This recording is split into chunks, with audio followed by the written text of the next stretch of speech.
everybody? How we all doing? How everybody doing today? I just realized we need to do this as well. Oh wait, it won't play any music because this is just the little introductory video that's that's here. It's not actually one of the event stages, so it won't play any music yet. So you're gonna have to wait a little for the music. What's good, everybody? What's good? It's good to see a decent number of people here. I think that might be partially because oh wait, never mind. It was a lot. Now it's like none. I don't know whether that's accurate or not. I love how YouTube stream counts concurrent viewers. It will just randomly be like, oh yep, now you have fucking 75. Now you have two. Um, but yeah, good to have the gang here, and I was curious how any of the gang that are here would feel about me potentially at least some of the time moving the Nuzlocke to this time slot, because I'm still probably gonna do something on, like, now it's Tuesday because C Squad's been moved, on like Tuesday night or evening. I'll still probably do something, but we definitely could also move the Soul Silver Nuzlocke to these sessions as well on Sundays. So any opinions on that throughout? I can, let me actually put a little text box here. Put a little text box so that we can. Okay, well, let's take one of our text boxes that we already have. Okay, so take that, and then let's put should we also do the Nuzlocke on Sundays? Let me know. So we'll put that, and then people can undo that, move that over there. Okay. So people can let me know about this one. We obviously have to do some event reading, but we'll put that in there to ask, should we also do the Nuzlocke on Sundays? Because at the moment, it's a bit of a different time slot, and it's kind of an interesting situation because I kind of have to tap into a different side of the audience, because it's obviously not all that many people I'd expect from this time slot are gonna make that one. So it's a little bit awkward, and plus this is the weekend time slot, so this is the one that's like, this is the one that for most people is better to have in general. So I'm like, do I want to at some point try, maybe if this one just gets like pretty poor viewership this time, I'll try a later stream next time. I'll try like kind of a later Sunday stream next time, and we'll see how that all works out, whether that shakes out favorably or not. And do I wanna bring back the viewer donate for polls thing? Is there an Orknights banner coming up that I care a lot about? I'm trying to think. I don't think so. I'll probably try and get Nasty, but I don't think I care that much about any banner in particular. So I think we're good to just leave it here for now. I think we're gonna just leave it like this. I'm not sure how long the gang would want me to talk before we just get into it here. And also, do you want your do you want a I would recommend to stream more. That always was more consistent audience, but only if you have the time. Yeah, that's the kind of the problem, is that it takes a lot of time. And especially in the morning. The morning is when I'm most productive, so I've got to make sure that I'm getting my voice work in most mornings. So like Sunday, I kind of take off of doing that. Like for example, I was doing that yesterday. So like I did yesterday. I'm gonna do it most days. Tuesday is the main exception because of Tuesday is the main exception because of C Squad, so I'm kind of already taking a day off almost. So I don't feel bad about if I'm gonna stream like one weekday night. It's just difficult to find time to stream consistently on a consistent schedule. So I have to make the most of the times that I have. So maybe I'll try to make the time consistent.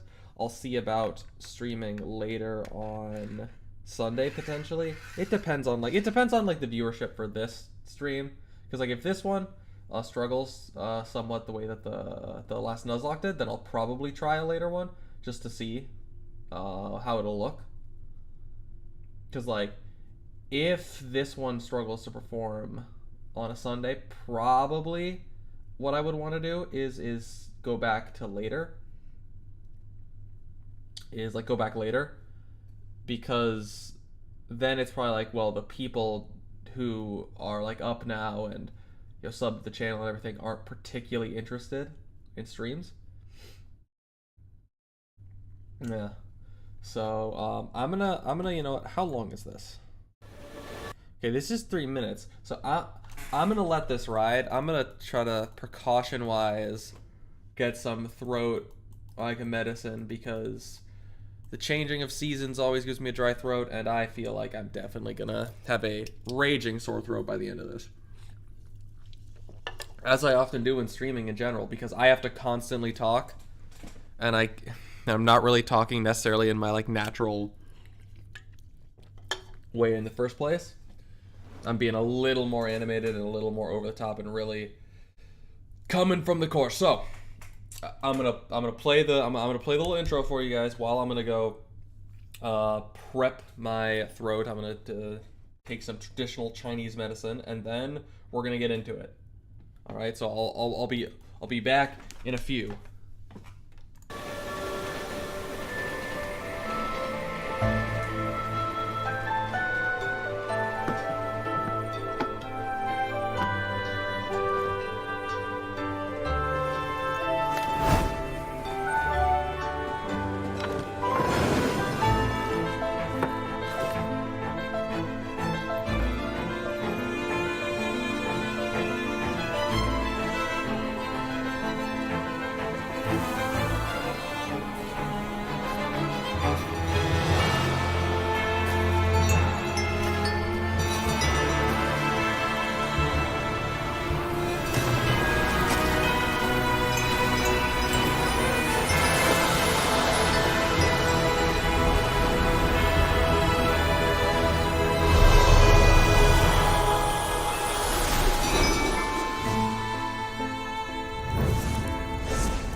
Didn't even have to worry. All right, Chad, give me a quick summary. What did I miss? You are my Chat GPT.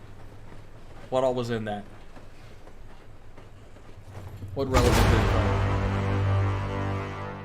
Oh, evil chessboard.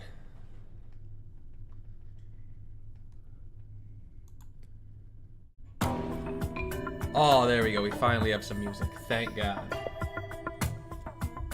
Maybe you need to turn it down a touch. Maybe a touch loud. That's good. Train? Okay. That's all? There's just a train? That's it? Okay. You know, I expect a little more out of 3 minutes, Laffy, but just a train? Okay. I believe you're wrong, sir. Victoria may be the strongest nation on Terra, for now, but there's no guarantee that such prosperity will last forever. We're all familiar enough with the history of Victoria's 4 golden decades, nourished by the legacy of Gaul. Times have changed, however. When Victoria's productivity advantages eroded and her ambition to expand went unsated, the cracks of internal strife began to emerge beneath the surface. The last king attempted to mediate between the factories and the merchants, but failed to propose a new path out of the dilemma. His end was inevitable. The same was demonstrated by the coup in Lithuania not long after. Who emerges the victor of the bloody struggle? No. It has been more than a decade since they hanged the Lord of Lions, but the repercussions of the coup linger to this day. The Weed of Brighton, the River Mersey incident. Have the Dukes been able to set aside their conflicts for even a moment this past decade? Everyone believes they will emerge the better for the struggle. Not one believes they're digging Victoria's grave together, but they're all fucking stupid. If we do not change soon, an intensifying civil war will be what defines Victoria in this new era. The crowd does not seem very pleased. I heard that a most eloquent young woman stole the show today. What would be forgiven for mistaking you for today's headliner? I meant no offense, you're... Oh, God. Oh, Duke of Castor. God, the Duke of Castor sucks. Every time I see the Duke of Castor, I just like her less. I meant no offense, Your Grace, Duke of Castor, but I had hoped to make the acquaintance of more people of wisdom at your manor. But I confess I find myself disappointed. You're all fucking stupid. Goddamn. Do you consider yourself worthy of a position as a Duke's advisor, or even the Speaker of Parliament, then? Anyone can point out the ills that plague this nation. Curing it, however, calls for the proper means. Stroke of luck, even. It seems that I'm hardly the one who should be worrying about these things, though. What do you think? Yeah, I remember your mother. You've inherited none of her humility or courtesy, but all of her boldness and irreverence. Ed Otis, you piece of shit. You would hardly have found the time for a distant relative from a distant land if I had not caught your attention this way. It was a rather inflammatory speech, but far from being enough delay of outdated. Many young lads have visited this house intending to make their days. Most of the guys always to enjoy the adoration of others in high society. How do I know you're not one of them? I have little interest in becoming a guest of honor at the banquets of Victorian nobility. I don't understand half the words you're saying, honestly, but I simply bring a modest proposal. The resources of Kjerag and the industry of Castor complement each other perfectly. There's potential for equal cooperation. I'm building Kjerag's first transnational trading company, and I'd like to extend an invitation. Equal! Equal? In 30 years, the name Kjerag will lie on the lips of all nations of Terra. We have nothing to lose and everything to gain from cooperation between our two lands. I commend your courage, but I doubt you have the means to make such a promise, child. You think an old white bitch is gonna be okay with equality with a foreigner? You must be out of your goddamn mind. You will assent. As a consummate and visionary politician, you are well aware of the dilemma that Victoria faces. Or, should I say, the Duchy of Castor faces. You would not lightly dismiss any measures that could improve the situation, however slim the chance. The fact that I stand before you now is proof enough that I'm worth investing in. Be thankful that you are young enough I can forgive your impudence. Also, I almost forgot. Let's get a quick look at the full scene. I like the way that they have it set up where the people in the background are like colored to fully fade into the background. I like that. That's a nice looking image. You can almost see a little color from people, but they've really set them very clearly in the scene. Answer me then, young visionary, with your wit and guile. How is a country that is yet to adopt Originium Circuit plan on becoming a name on the lips of all nations of terror? Your doubts are well founded. Industry and technology are certainly important, but for a nation there are other things that are even more important. To be frank, the particular nature of Victorian politics may have clouded your eyes to the potential of a united nation. I believe you suck ass. And she stood upon the highest peak and pointed to the lake in the distance and spoke. Remember the path you walked, and let not yourself forget. Fear the blizzard that is yet to come, and not let yourself be arrogant. Clutch your bows and arrows, pickaxes, and hose tight. Not let yourself be careless. Shit, you gotta hold your hose fucking tight. They hose. Can't trust them. Tell you what. Love your brothers and sisters. Love your neighbors and friends. Love the rocks and hills. The grass and trees as you would love your own siblings. Heed these words, and no calamity shall befall you. And your home and your hearth will be safe forevermore. I love that, like, love your brothers and sisters as you would love your own siblings. Well, I mean, so that is the crazy thing about them, okay, is that they are. Oh, we're back in modern times. Oh, we have another old man. I'll tell you what, Saintus, it's almost time. Have the doctors not found a way? For years, the finest doctors for Kjerag and Victoria tried everything they could to put the great elder. What was yet to come? The northern version of the storm that is approaching. Provoking black clouds in isolation. In the end, it's not the illness that takes him, but time. I see. May I see him? Of course, please deliver him in Kjeragander's name. Enya pushes the door open. The dying man's chest barely moves as he lies on the bed. He seems to hear the sound and cocks his ear with great effort before opening his mouth meekly. God, there's so many old people, bro, already. What the fuck? I only have so many old person voices. Oh, Enya, is that you? That's, you know, it's similar to the other one, but fuck it. At least he's dying. He doesn't need a unique old person voice. He's gonna die soon. Right, Elder, how are you feeling? Would you like some water? No! Listen to me, Enya. What is your wish? This day has been too long in coming. Do you think that? This day has been too long in coming? Yeah, that's a funny word. Coming. You know what I mean? No, never mind. You wouldn't get it. It's fine. Of course not. You taught me many things. I've done well, but I was a poor teacher, a poor elder. I was not even a biased child of Kjeragander. Great elder? I haven't heard Kjeragander's voice for many years. Prayed day and night, recited scriptures over and over, but she never answered my call. It's almost like ever since you became the saintess and, you know, you didn't, like, clean your room at all and she had to do it or something for you or some shit. I don't know. But I had to keep going. I thought if Kjeragander's will was to protect the people, it was not against her will to act in such a way. Want to strengthen the Vine Bead Court's authority. Wanted the hearts of Kjerag to be united and firm, but I erred in many ways. One can lie to a man, but no one can deceive Kjeragander. She sees all that we do. She knows all our errors and repentance. Is this just the standard sprite for Bromanics? It is, yeah. I'm sure she'll get her other one later. Yeah.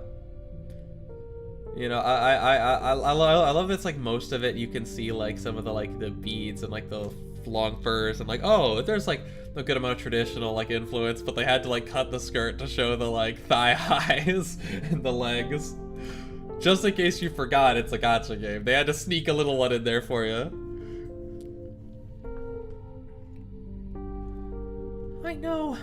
I know, I believed, but long time passing. Thought that I'd not been punished by Kjeragander, and so stopped believing. Till last night, Kjeragander came to me in a dream. She did not reproach me, she simply walked in front of me, leading me to a lake whose surface was like a mirror, and she said, "All rivers shall converge upon this place, you piece of shit." And then I knew my time was up. I want to repent. I must repent, but it's too late for me. And you, tell me, honestly, do you still hear Kjeragander's voice? Her followers must listen carefully to her teachings at all times. The noise of the land may deafen our ears to her voice. The wind and snow blind us to her teachings. Remember always that she is good. Those who forsake her walk on the wrong path. It is harder to be good than evil, to forgive than to hate, to be humble than to be proud. Those who tread this path must know it's a treacherous one. Those who stray from it shall find it even harder to return.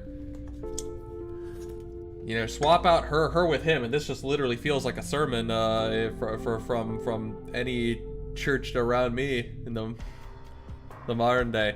It's about the path of the most righteous. It's about Jesus. Stop making all that noise, Yucatan. Since when are you as restless as Sirius? I'm sorry, Matriarch, but I just can't help myself at a time like this. There's nothing I can do for her but pray. You don't understand. If something happens to Sirius, I'm gonna lose that sweet, hot Zalak pussy. And let me tell you, there's nothing worse for a man. You wouldn't get it. Always so uneasy, you and Sirius. She's my younger sister and the future Browntail matriarch. A little thing like this should be no trouble at all. Oh yeah, I forgot I gave up that title, didn't I? A few events ago. That idiot's in excellent health. Remember how she sneaked out to climb Mount Jungfrau when she was 8 and ended up breaking her leg when she fell? I thought she'd never walk again. In 2 months, she was running and jumping around like nothing ever happened. She's lucky she's not a Karanthar. She would have been taken out back and shot. No one gave it a second thought. Are we really sure there were no lingering effects? No, of course there wouldn't be. It was so long ago. The doctors say she's healthy as a burden beast. A burden beast with several diseases. Oh fuck, maybe she's not healthy. Can those Victorian doctors really be trusted? I'll have their heads if anything happens to my stupid sister. For Dami, it's been 4 hours. Why haven't they come out yet? Matriarch, a report from Captain Much. Shut up! Don't bother me, whatever it is. Understood. I hate my job. Let's take a deep breath. Let's take a deep breath, Matriarch. Kjeragander will protect us. She's the gentlest woman I've ever met. Who would Kjeragander watch over if not her? You're right. You're right. Kjeragander, I swear to you, I'm gonna beat your sorry ass if something happens to her. No sure believe in garlic bread being the true divine saving of humanity. You're a garlic bread domain cleric. Cleric of the garlic bread domain. Oh, Kjeragander, hear my prayer. I'm hardly the most pious of Kjeragander's people, but now I muster all my piety in the hopes that Kjeragander will grant this one favor. If Clan Browntail must be punished for our past transgressions, then let all that punishment fall upon me. I will accept your anger, your wrath, but please, spare my foolish sister.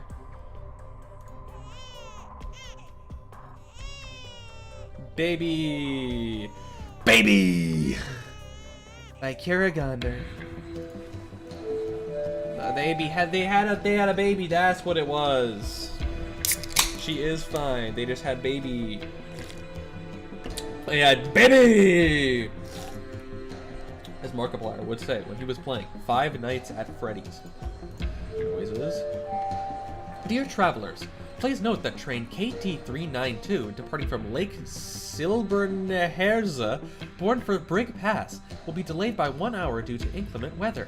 Kjerag Rail sincerely apologizes for the inconvenience. Please speak to a staff member at the information desk if you require assistance. Are Victorian trains ever not late? Looks like they've rubbed off on Kjerag Rail. Yeah, it's just a little wait. Frankly, I'd rather stay here for a while longer than deal with those investors back home. At least they've got good seasoned milk here for free. But inclement weather, they say. Doesn't look like it's snowing. Ooh, who are you? Hello. You're special! I know those coats, I know that logo. You're special. Also, did you fucking steal my beloved Roingus's coat? That's like very close to Dorothy's lab coat.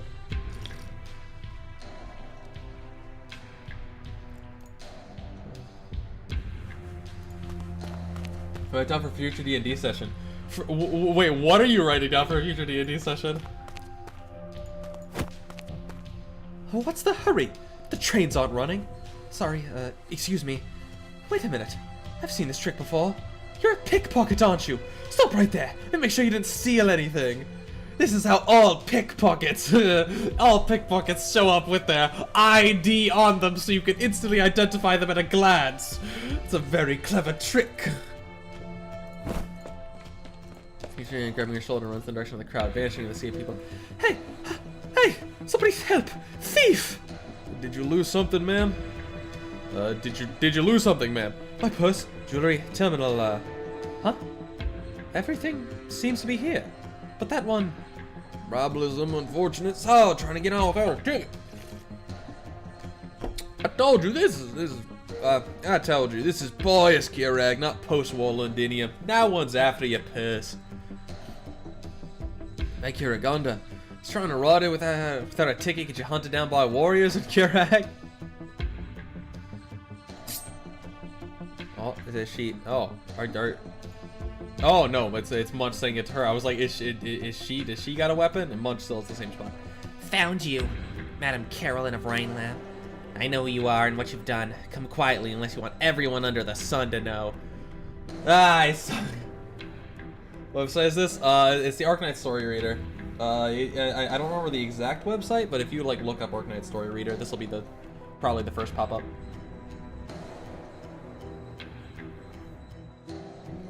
Cleric of the Garlic Bread Domain. Oh, did you not know, Rod Jack? That's one of the most like I forget what the website is with all the D&D homebrew. Maybe it's like D&D Beyond. It's like one of the highest rated homebrews ever is Garlic Bread Domain Cleric. It's like got like actual, it's written like there's like images of it, and it's like actually looks like straight out of one of the books. Like everything's written out right. They've got little pictures of garlic bread like in the margins. Like there's like actually, if you look up the Garlic Bread Domain Cleric, you can actually find like a solid, interesting, like fun to play character that is a cleric of the Garlic Bread Domain. Which I guess means you worship garlic bread in some degree.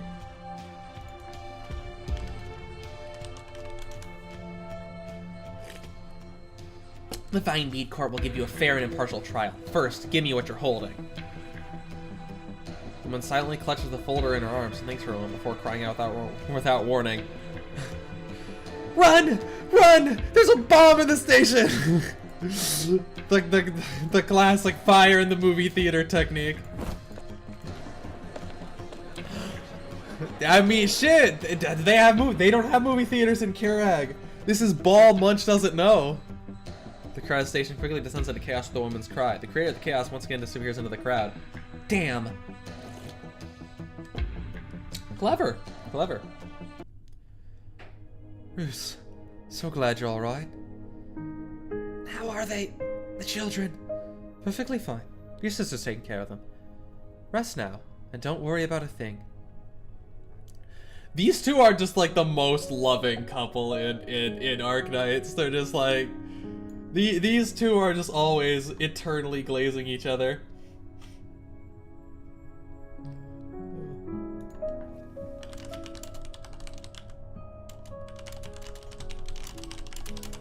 Oh.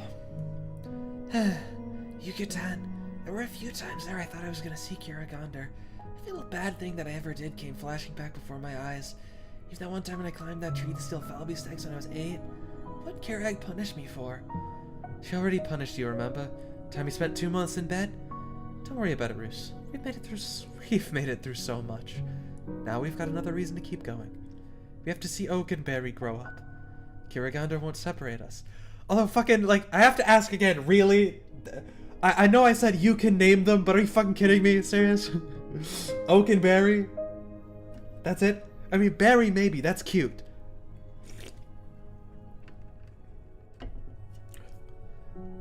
Yucatan, is it snowing outside? It's a little cold.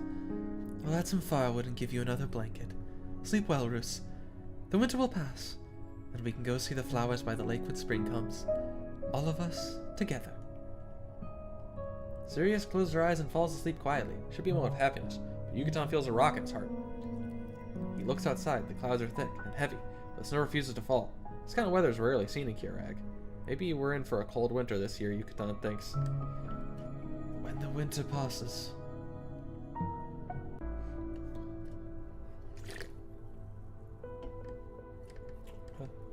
Need more loving couples that are actually still together, and Orkney said it's true. I mean, Suzerain's parents still love each other. They're just, they each have some serious responsibilities.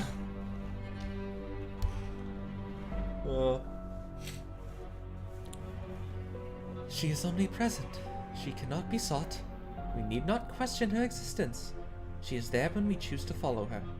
Do you remember this from the scriptures? No, it's just not how it should be. If she's omnipresent and cannot be sought, then who hears her will and who... You should rest, Great Elder. Don't let yourself suffer with whatever that sound is. I see it, Anya. I see unprecedented calamity descending upon Mount Colin. I see Originium bringing ruin to the land. I see her abandoning Kjerag. And her being a real bitch of a boss fight where it's like 5 minutes every attempt because it's like the first phase is so astronomically slow. Where's the Minecraft parkour videos? Do you guys need your engagement video? Do my little babies need their engagement video? Do you need the Minecraft parkour?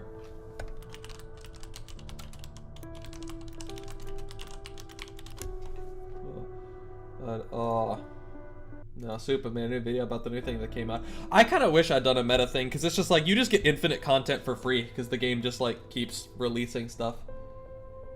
Whereas, like, there's a lot of things that like I've kind of said what I want to say. So, it's a bit difficult when that's the case. I can't do as much. It's like, I'm kind of... I've already at that point then. There we go. Let's pop you out. Oh my god, no. They're gonna... No, I don't want ads. Oh. Oh, it's supposed to be no ads! But you said no ads! You said no ads! Come on! I need it. I need there to be no ads. God. Is YouTube out here putting ads on this shit that motherfuckers ain't even trying to put ads on and then profiting off it while not giving back to the creator? That would be something they'd do. That would definitely be something they would do.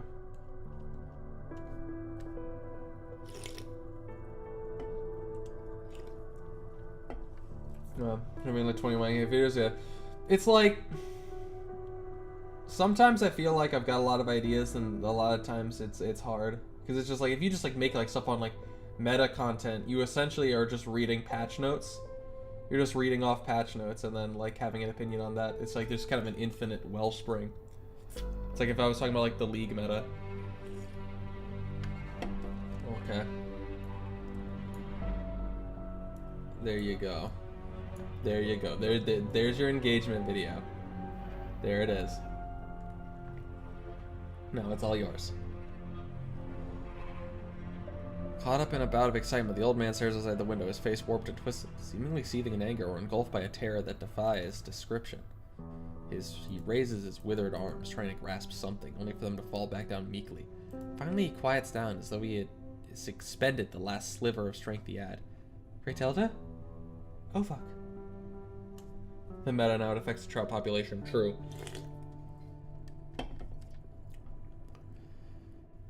Yeah, say a prayer for me. In the final chapter of the Kjerag. And all the rivers shall converge upon this place at the end of it all. You shall walk the path forward alone. The path you shall walk lies beneath your feet. She sighs as she speaks the words. She turns around and disappears in the wind and snow from whence she came. That's how paths that you walk tend to work. That's how walking tends to work, actually. It's on ground that's below your feet. That's a little fun fact for you. Oh, Munch, you leave that bitch alone. You leave her alone. No one from Rhine Lab has ever done anything wrong. Therefore, you're in the wrong. Rhine Lab is a morally perfect organization. There's no way Carolyn's done anything wrong. You have no hopes of escape. The people of Kjerag know the wind and snow better than any outsider. Your arts are not effective here. We don't want to damage our relationship with the Rhine Lab. However, we keep you here. If by any means necessary to retrieve the military secrets that you stole. I'm not carrying your military secrets. I have no reason to believe you. You don't understand. I don't like dumb people. Don't understand what? I don't understand what these data points mean. Technically, these data is right grammatically, but you would never say it. This is one of those things that's like... It's one of those things where like it doesn't feel like it's translated by a native speaker, because it's like one of those things where it's technically right, but no one actually says these data, or these data. You'd say these data points, or this data. Even if these is technically correct, it's just something you'd never say. It's just like, there's certain things like it. That's just like, yes, that's technically correct. Also, you'd not say it like that.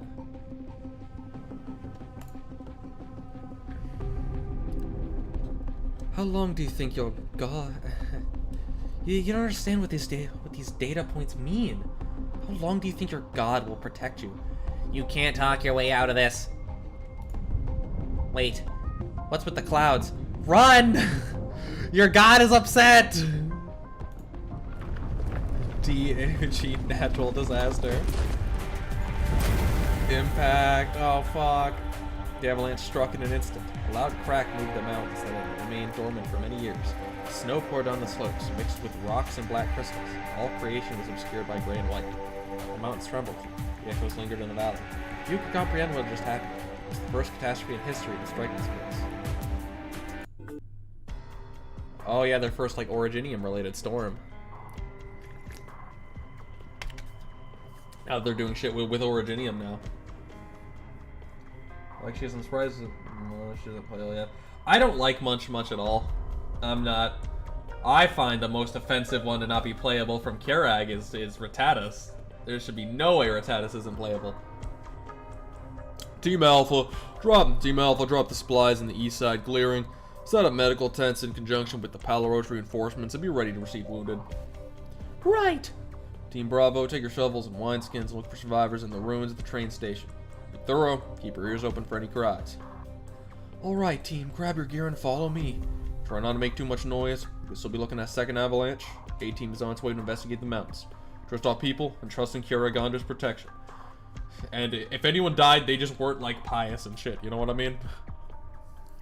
Bye Kjeragander. Bye, Kjeragander! Bye Kjeragander. Time's a wasting, get moving. Yes, sir! Before the voices disperse on the cold wind, the servants of Clan Silverash are already on the move, spreading out the snow in every direction. They're not the only ones here. Dwight Tide has torn a gash in the peace. Over here! This one's alive! Hang in there, you're a son of Kjerag. You can take it. My leg! I can't move my leg! My leg is... Ah! Don't move. Somebody in the back, report. We dug a hole, but it's like it's pinned under a steel girder. If we can't get it out of the way, we'll need a surgeon too. No, I'll try to take it open just a little bit more. Okay, good news. The girder's already broken. All we need to do is lift it up. Oh, I need a little elbow grease. Over here. All hands on deck. Hold tight. 1, 2, 3. It hurts. We got a gap. Pull him out now. I got him. Take it easy. Lift him up and put him on the tarp. Careful not to pull the wound open. Slowly, carefully. Got it. Stretcher! Out of the way! Stretcher's coming through! Suppressed, restrained cries. Rescues. Stretchers. Survivors. Rescuers run back and forth in the white snow, their faces red with exertion, hot sweat dripping on the snow. Take over from me here, Gulo. Save every soul you can. Right, but where are you going, sir? Sir Octus? Is rescue work in the south already done? No, not yet. Gulo's overseeing it. I came to find you. We're handling things here, no need to worry. Browntail's help has already arrived. They brought blankets and food.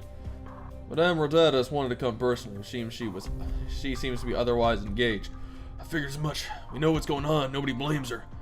She's Drach. The timing of this bloody disaster.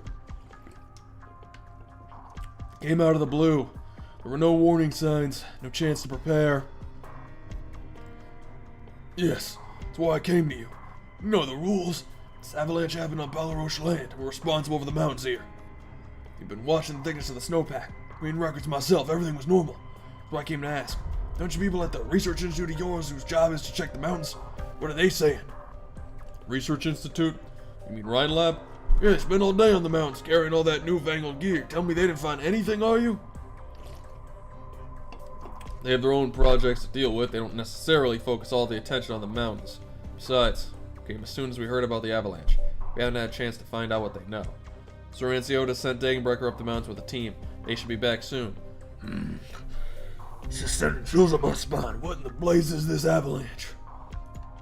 Well, it's mostly snow. Yeah, I got that part. That's not the surprise. The wind wails, carrying snowflakes with it. The man turns around and stares at the mountain. He may be a mountain among men, but he's little more than a pebble before the silent mountains.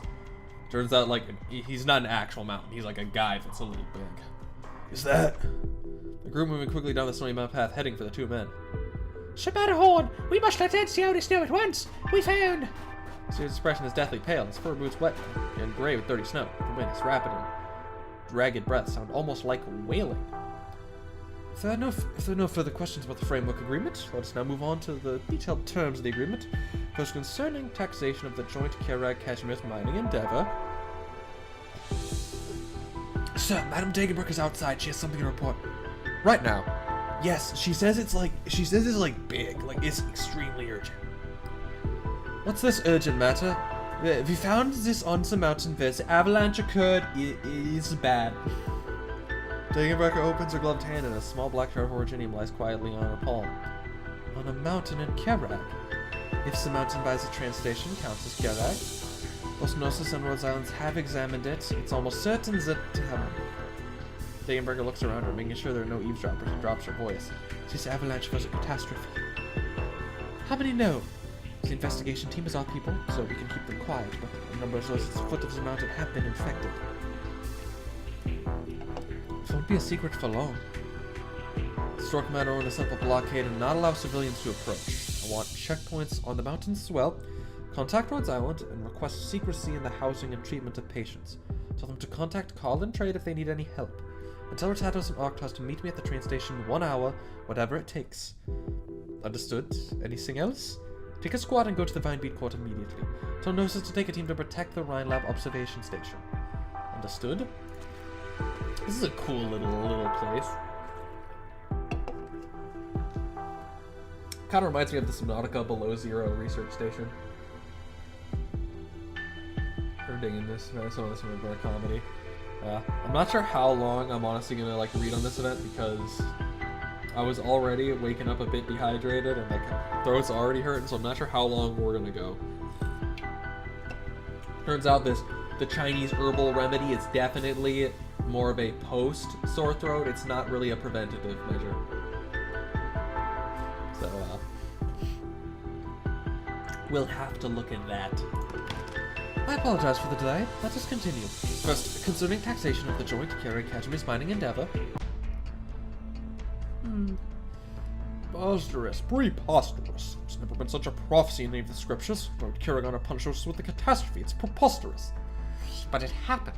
She's left us because she's angry with us. How do we explain this catastrophe if not by Kjerag's anger? Look at the crowd surrounding the Vinebeat Court now. The pious believers in Kjerag, gentle children of Kjerag. Are we to tell them the families and friends they lost? All the suffering happened for no reason at all? The people are troubled. Their faith is shaken. But at times like this, our own faith must be stronger than ever. And we know this isn't a trial from Kjerag to reinforce our faith. Kjerag has not abandoned Kjerag. Why would she punish Kjerag for no reason? Perhaps it is because we've acted against Kjerag's will.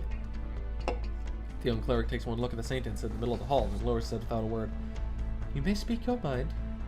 Saintess, I believe this is the fury of Kjerag. It's a warning, because the Vinebeat Court, because we made the wrong decision. We should not have allowed the faithless to build upon Mount Carlin.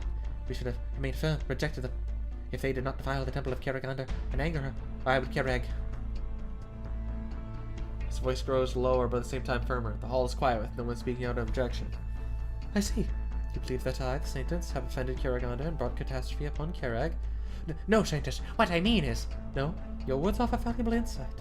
It is not only the people at the foot of the mountain. Many who sit among us think the same way. This is what is happening now. People doubt the Vinebead Court, and you too are anxious and wavering. Cleric Fango, Cleric Renoa, one of you believes that Kjeraganda continues to favor us as she always has. The other believes that Kjeraganda has... She bows and thinks for a moment. Her alabaster face calm as ice. Recite to me the 3 protections detailed in the Kjeraganda. Yes, Saintess. The first protection, page 7, line 9 of the Kjeraganda. And so she spoke to the shepherd boy, saying, I shall grant you shelter and all that you may need. I shall hunt in the woods, shall plant seeds in the earth, such that you will have furs to wear and food to eat, and neither frost nor famine shall take you. And thus she protects us from the harms of cold and hunger. The second protection, page 25, line 17 of the Kjeragander. So the protector came forth from the people, awakened the clouds of myriad colors, and built high walls of earth watered with snow, and thus she protects our homes and our kin. She taught us the means to defend ourselves from our enemies. And page 32, line 2 of the Kjeraganda towards the end.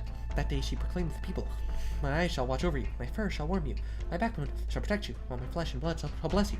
And you've learned the way of the wind and snow, and learned the form of walking. You are the people of Kjerag, and the land of Kjerag belongs to you from this day forth. Very good. Now tell me, is there anywhere in the Kjeraganda where Kjeraganda promises that Kjerag will always be safe from catastrophe? Are you making that promise to Kjeraganda's people on her behalf? Native seated clerics look down without a word. It's quite enough to hear a pin drop. The smell of incense fills the nostrils, but it feels as though their breaths have been frozen in place by the exchange that just occurred. Your words ring true, Saintess. As we struck Kjerag, some have died and others have become afflicted. The entire snow realm has heard the news. Fear, anxiety, sorrow, and anger have spread throughout the people of Kjerag. Our duty is to seek a solution. Certainly. Now's not the time for debate, and my words are intended as a warning not to fall into the twin traps of panic and prejudice. You are the faithful devotees of Kjeraganda, and you understand the weight that words have. No member of the Vinebead Court is to speak of Kjeraganda's punishment from this moment forth. Tomorrow I will go into the Hall of Writings and devote myself to studying the scriptures and hearing her voice. Elder Adso? Yes, Saintess. As the new Great Elder, you shall oversee the Vinebead Court in my stead during my retreat. You are to carry out the duties of the court faithfully and diligently, from placating the people to conducting the memorial service and copying the scriptures for the repose of the deceased. Understood. We must have faith. Kjerag has weathered many storms and overcome many challenges. The Vinebead Court is ever with people. These things haven't gotten out of hand. They've gotten a little out of hand.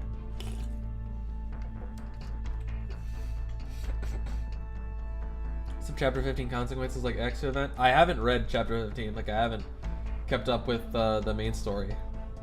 I was so focused on reading all the events for the all events video. And like at this point, it's like I don't really want to. I'm not in a place where I really want to read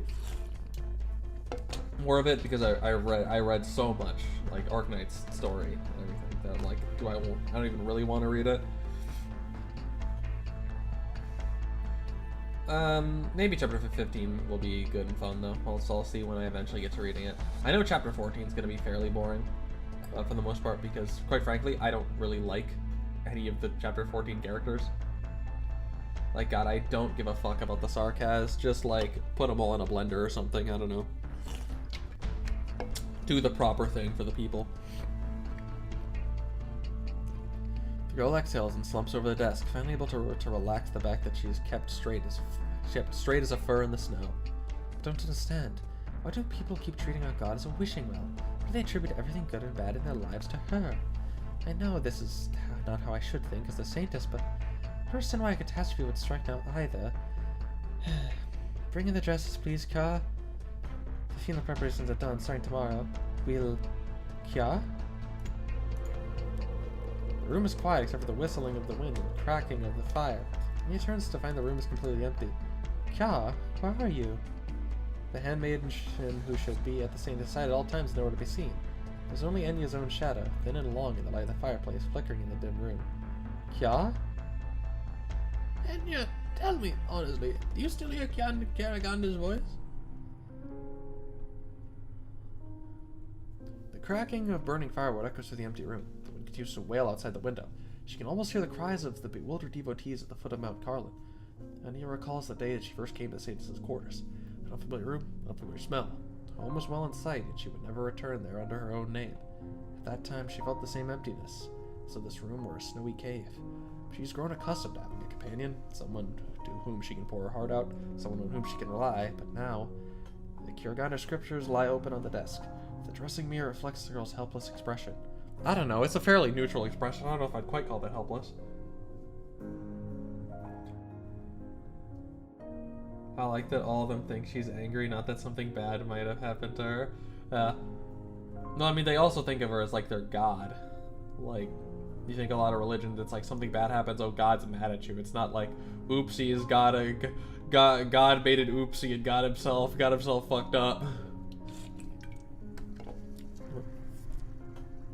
Kya, you promised me you wouldn't disappear so suddenly. Exactly what happened? Are you kind of a bit of a bitch? Yay! Yay! Ride Lab! No, Roingus, no! Roingus! Where is Roingus? I want Roingus! This is such glarp shit. It's nice to see Moo again, but where's Roingus? Roingus! There's a whole Astony altar, and if we're not seeing any Roingus, it's stupid. It makes me angry, it makes me upset. Also, this is a totally random thing, but so I was, you know, if any of you know of Dio from the old Arc Knights and other Gacha Game channel, Dio's Opinions, so he's been struggling with fixing his lawnmower over the last few days, and he thought it was something simple. Turns out it wasn't. He thought it was the battery. So he unscrewed the engine trying to find out why it wasn't starting, because it wasn't the battery. So like, you know, starting fluid, the battery, none of it was working, and it turns out mice had gotten into one of the pipes in the engine of his lawnmower, and there was a mouse nest in the engine of his lawnmower. Who doesn't know Dio? I don't know. Dio's one of my favorite people that I've gotten to meet in the community. That's a fucking... I mean, honestly, clearly he was blessed by the rodents. He should have simply bought a new lawnmower. He should have just simply spent the money, because that clearly was meant to be an offering. Jesus at all. I think HG just straight up hates Dorothy. I mean, and then like the release of Wang as like a kit and everything, they hate Dorothy. Oh my god. Look at that shit he's parkouring through right now. That's crazy. All the lava? That's insane. That was fast! An observation station of this size built in such a short period of time. Business must have cried tears of blood when they approved the budget. Justin's gonna fucking flay us all alive when we get back to base. Actually, we got more sponsorship offers from financial institutions than we could handle the moment the committee approved the Kjerag observation station. If anything, funding was the least of our worries on this project. Honestly, Silence, I didn't expect the committee to approve the proposal that easily. I had my reservations. I still think Rhine Lab is too adventurous with regard to research into the star pod. There are numerous potential risks that we have not fully considered. But I also recognize that the stability I hope for may never come. I mean, like, it's also like, Silence is very much the take no risks ever, but like, taking no risks is in itself a risk. And take like a career path, you try to go into like, oh well, I'll just do what I think is safe. I'll constantly be grinding out as a kid in school, get good grades and everything, then go be a med student, struggle through all that, and then go like be a doctor and everything. I'll just play it safe and do what's the safe thing. And then you spend all of your time hating your life because you had some dreams and you just didn't feel like chasing them. You just wanted to do what's safe, and now you like pretty much hate your life. Like there's a risk to taking no risks. He's just doing evil laugh every time he wants to mow the grass, and he has to spend to his will. Jotaro! Ha ha! Lontaru! I wish For you to be mowed! instantly. You think if you have a stand, you would just like use it for just like convenient around the like around the hustings. Speaking from experience, mine's the opposite. Mine's the opposite. Technically, there's some stuff that I do. Like I am a college graduate. I have a business degree. I didn't enjoy doing that. That was a backup plan, safe option. But I am pretty constantly pursuing voice work, which is the riskier, non-safe option. Because it's what I actually want to do.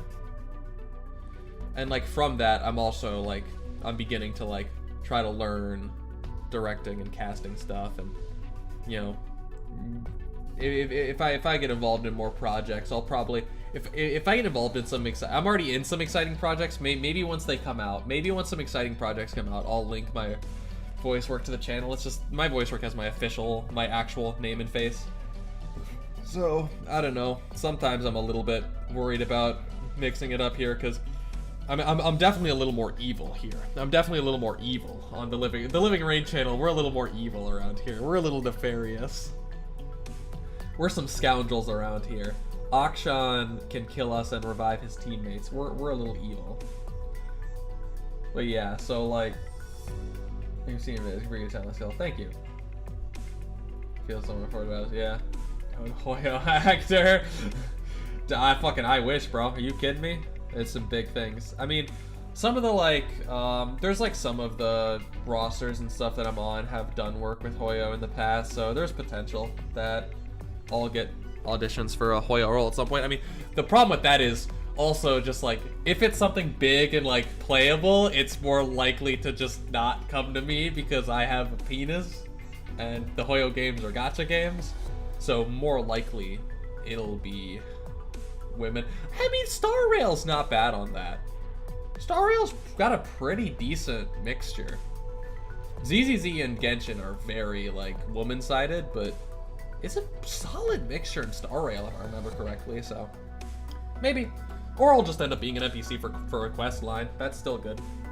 That's still doing work in like Genshin Impact. You can still put that you worked on Genshin Impact. And if you did that, like, big. Either way, I have to take a piss again because I always be drinking, trying to hydrate myself as best as I can while we're reading. So enjoy the Minecraft parkour. I'm gonna even expand it for you guys. I'm gonna expand it nice and big. There you go, nice and big Minecraft parkour while I'm pissing. Okay, so enjoy that, and we'll get back to reading.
Alright, we're back. Oh my god, he cheated. Oh yeah, I remember me and Supa one time with one of the Minecraft parkours. We were doing one of the streams where we read Arknight's fanfiction, and we saw the guy fall, and we immediately stopped reading to cloud him. At the end of the day, it's the specific people in whom we place our trust. Well then, thank you for your trust, Silence of the Scientific Ethics Consensus Committee. I can be trusted. Is this not the face of someone who can be trusted with infinite money? I hope what we're doing is worth it. Of course it is! The station is a unique opportunity for the company. In addition to the starpod research, the lower originium environment of Kjerag also offers a rare opportunity for biological research. Not to mention, Mariam has wanted to visit Carlin for ages. Even Ferdinand came up with the proposal for the station's core power supply just 2 weeks after we got approval. Of course, he buried his head in his theoretical research right after that. Planet from Energy is handling the actual implementation.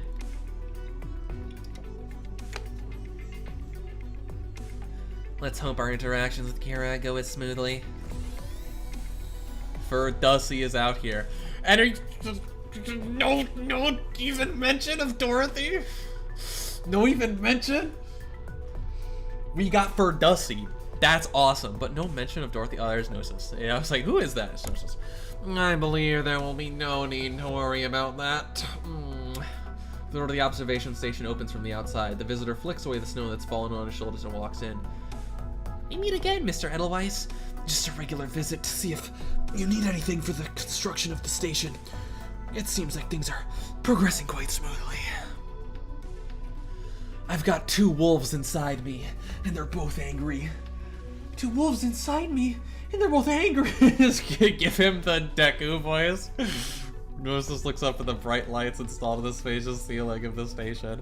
Rhine and Carlin Trade have worked together to build this little temple, sturdy and bright, astonishingly short period of time. Where the houses of Kjerag, its bold futuristic design might as well have come from another world. Rhine Lab's aesthetic is so sick. It's so good. Carlin Trade will do everything in our power to assist Rhine Lab's observation project and provide any assistance necessary outside the scope of work. As long as the terms agreed to the treaty are upheld, you'll enjoy maximum freedom to conduct your activities in Kjerag. Has anyone seen the video where it's like the dude like building in Minecraft doing the Deku voice and he's being like super like self-deprecating? I forget the exact quote, but there's one moment where he's talking about like, oh, I'm just absolutely disgusting with a hint of vile. And it just made me laugh my ass off after like all of the like the Deku voice is so silly. The like anime protagonist voice is so silly. Thank you for your generosity, Mr. Edelweiss. Research has always been the sole purpose of Rhine Lab. We have no reason to violate the treaty. Of course, I believe as much. Such transnational cooperation is unprecedented in the history of Terra. It will undoubtedly produce its share of obstacles. I simply wish to express that as long as we proceed with due candor in the sharing of scientific information, we'll be to avoid any sort of accident that occurred in Tri-Mounts. Cool. Oh, I forgot to ask, will the Saints come and visit the station? I expect you will attend the opening ceremony once the facility is complete. Is there a particular reason why you hope to meet her? Oh, nothing serious. Just a curious critter. I kinda remember the Saints wasn't too into our project, then she flipped around and agreed all of a sudden. I just want to know what made her change her mind, and I figured it'd be a chance to ask. Saintess has a very busy schedule. If you wish to meet her, you may want to attend some local ceremonies, if the fancy strikes. But the Saintess of the Divine Beat Court will be very happy to receive you. Let me know if you have such intentions and I'll make the necessary arrangements. XP bar is low. Yup. That's a classic. Yup. It's become a classic. And I still say, looking at this like Kudo situation, it's kind of crazy because it's like the really only thing that's pretty bad is him cheating on his girlfriend. Like that's the bad part, and it feels like no one talks about that part. So it's like, if that's not your problem with him, what's your problem with him? That's the bad thing. The rest is just like, oh my god, he had sex with consenting adults. Oh no! Like, it's kind of just the rest of it's not really a problem. It's the whole cheating on his girlfriend thing. That's the bad thing. That's the bad part. Scientists in the Vinebee Corps would be very happy to receive you. I don't know if you have any such intentions. We'll make the necessary arrangements. Well, aren't you meticulous? You seem made for this job. I'm simply showing you proper Kjerag hospitality. It's our mutual hope that this cooperation will be a fruitful one, free of trouble. Much appreciated. Our project won't be going so smoothly without your help. I would not call it help. We're simply trying to achieve the same goal. Garland Trade will connect the mountains of Kjerag for you, paving the roads and providing the necessary freedom for your activities. In turn, Rhine will share data from your studies of our local ecology and assist with medical development. Contract details have to go between Director Fitzroy and Garland Trade, of course. I'm a researcher, not a diplomat. I just want you to know that Rhine Lab has come up to this sacred place in good faith.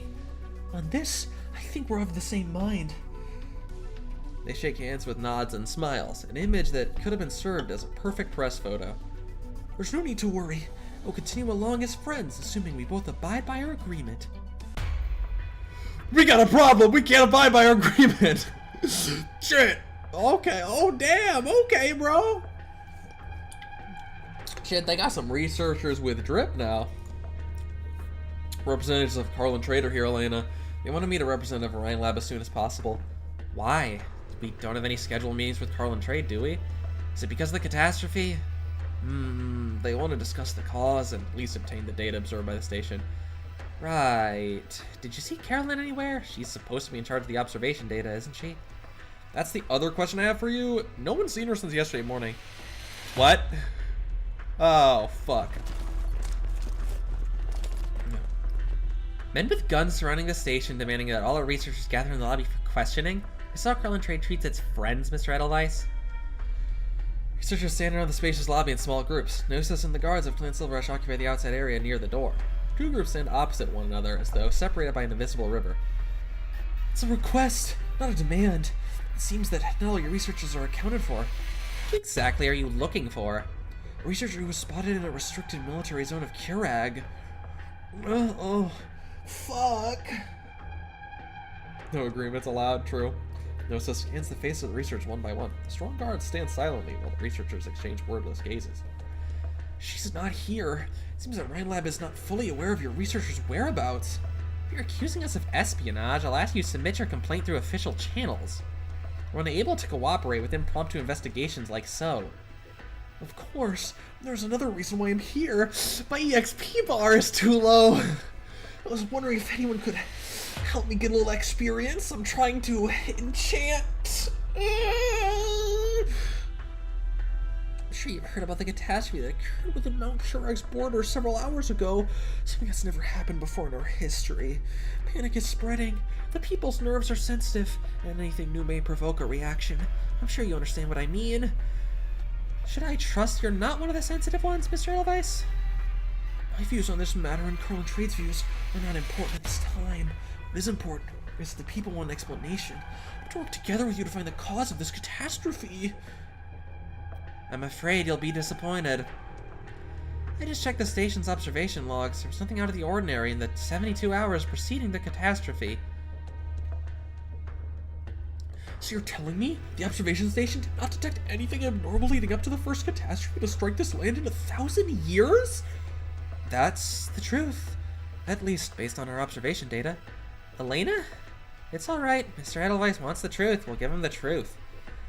The primary objective of this observation station is to study this star pod. Do we take a look at her new drip? Okay, we didn't. It doesn't. Okay. Okay. Damn, you looking good. You looking good, Elena. Goddamn. Rhine Lab's aesthetic is just the best in the game. It's not close. Like, it's not close. Super sick. Super cool. I love the little, like, satellite almost thing she has there. Very cool. Current research shows no relationship between the star pod and catastrophes. Similarly, any assertion that building an observation station here might bring catastrophe to Kjerag is purely speculative with no basis in evidence. Wait a second, Elena. Now is not the time to be argumentative. Sometimes I almost forgot that Elena's got a little bit of a temper. And I'm out of stuff to drink. All right. One moment, chat. I'm gonna go get something to drink.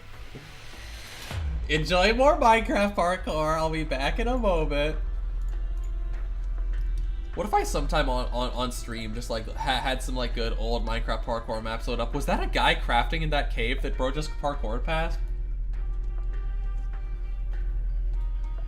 That'd be a fun, I think, variety stream at some point. Like all the epic jump maps, like those old parkour maps. That'd be fun. I also kind of want to at some point do just like a hardcore world as some variety stream content, but for now the variety streams are going to be the Soul Silver Nuzlocke. So if anyone's interested in the Soul Silver Nuzlocke, make sure you're there. Tuesday, 6 hours after this stream start time. Be there. And we might potentially do it on Sundays as well past a certain point. But yeah, it's expanded. I'm going to go grab something else to drink. I'll be back in just a minute.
Okay, that took slightly longer than I took slightly longer.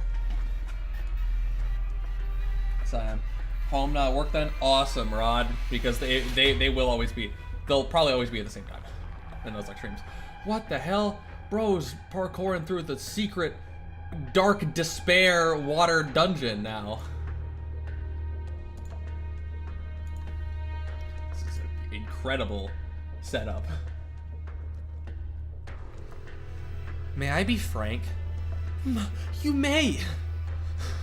Okay, I can't keep giving Gnosis the Deku voice. I can't slip into it so naturally because I see his face and it's so not fitting.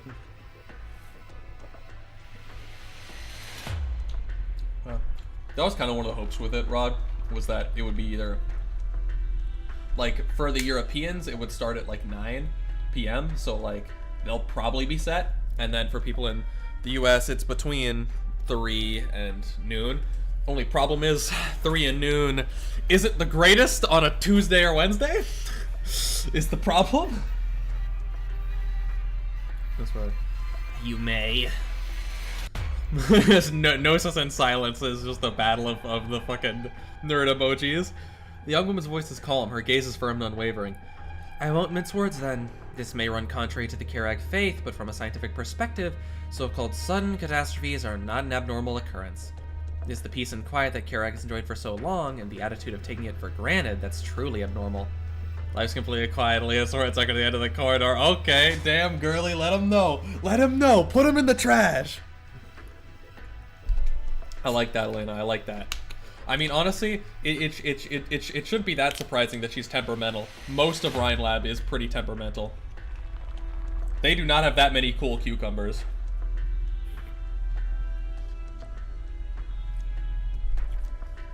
I mean, who is a cool who is a keep it cool person at Rhine Lab? Obviously Roingus. Obviously Dorothy's pretty hard to anger. Kirsten was.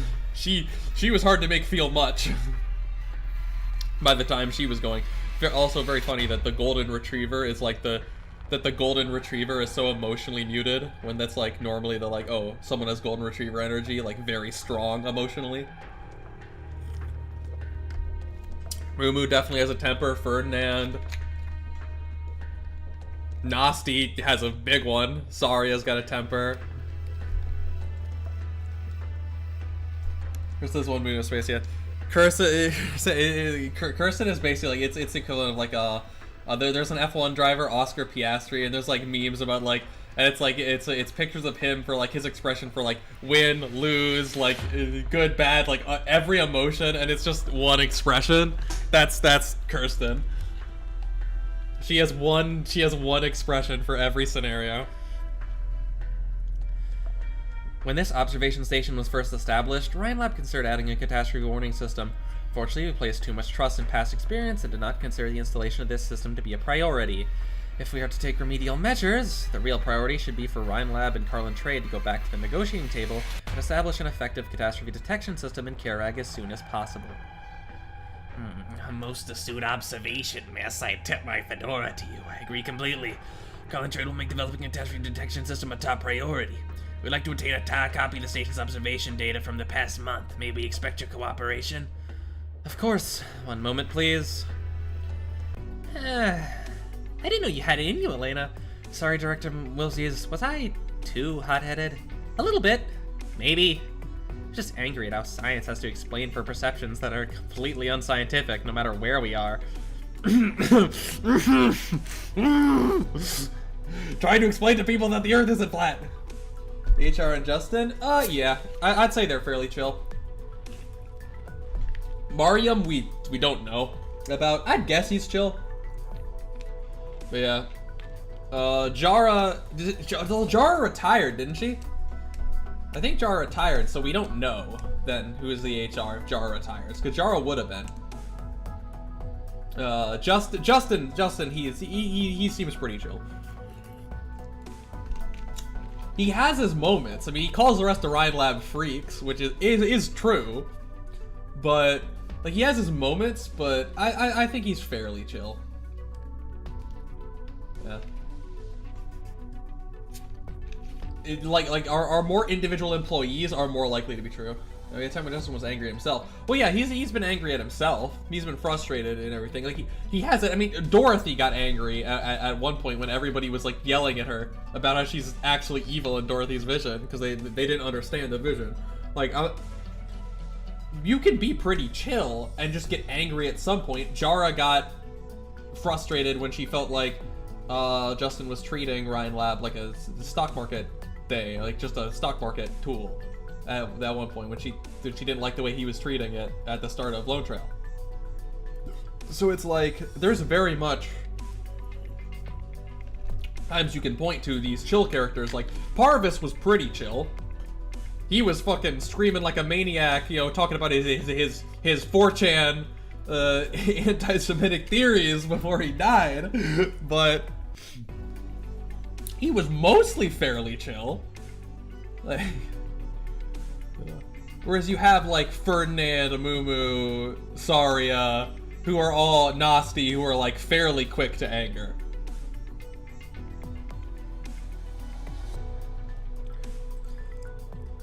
We have to recognize that science can be a very distant thing for a lot of people.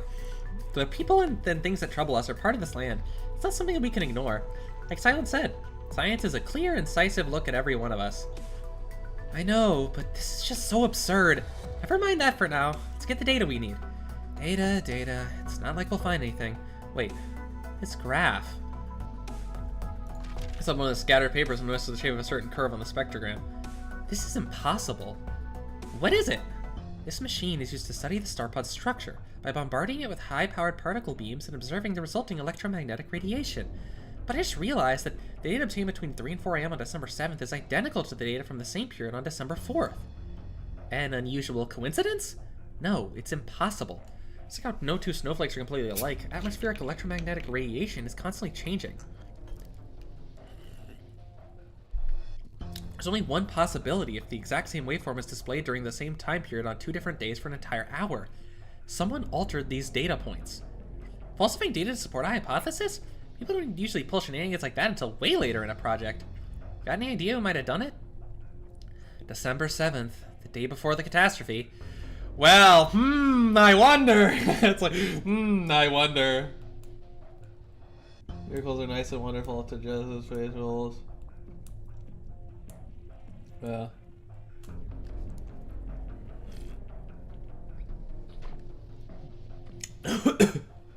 Oh.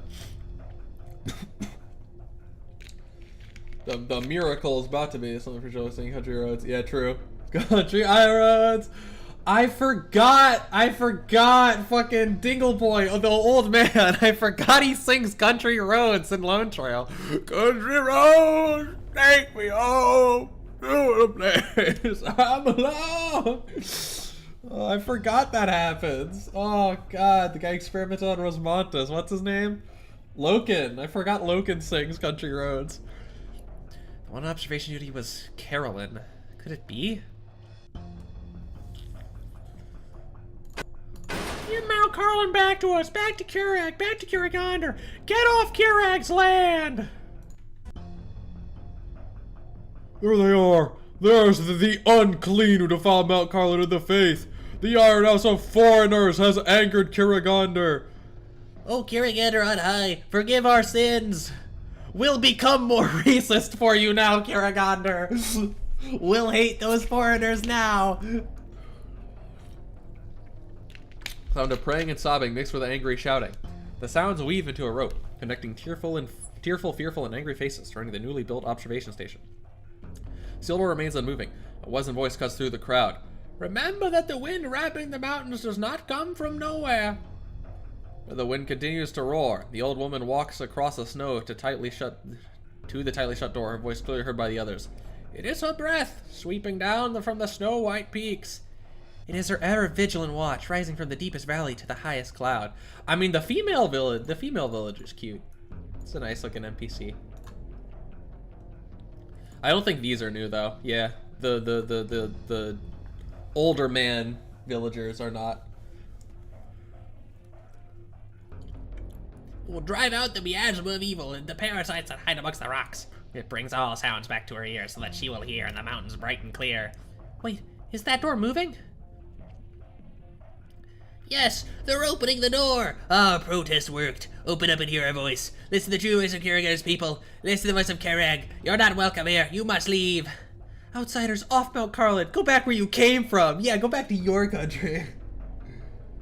Real country roads in Terra. Am I concerned there for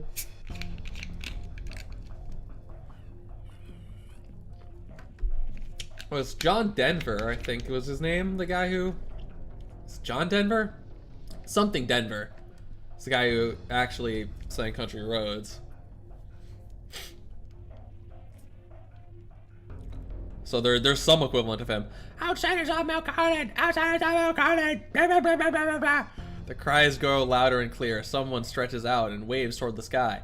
As a result of sincere prayer, with the combined force of their invocations cause steel to tremble. Door opens. All breaths are abated for a second.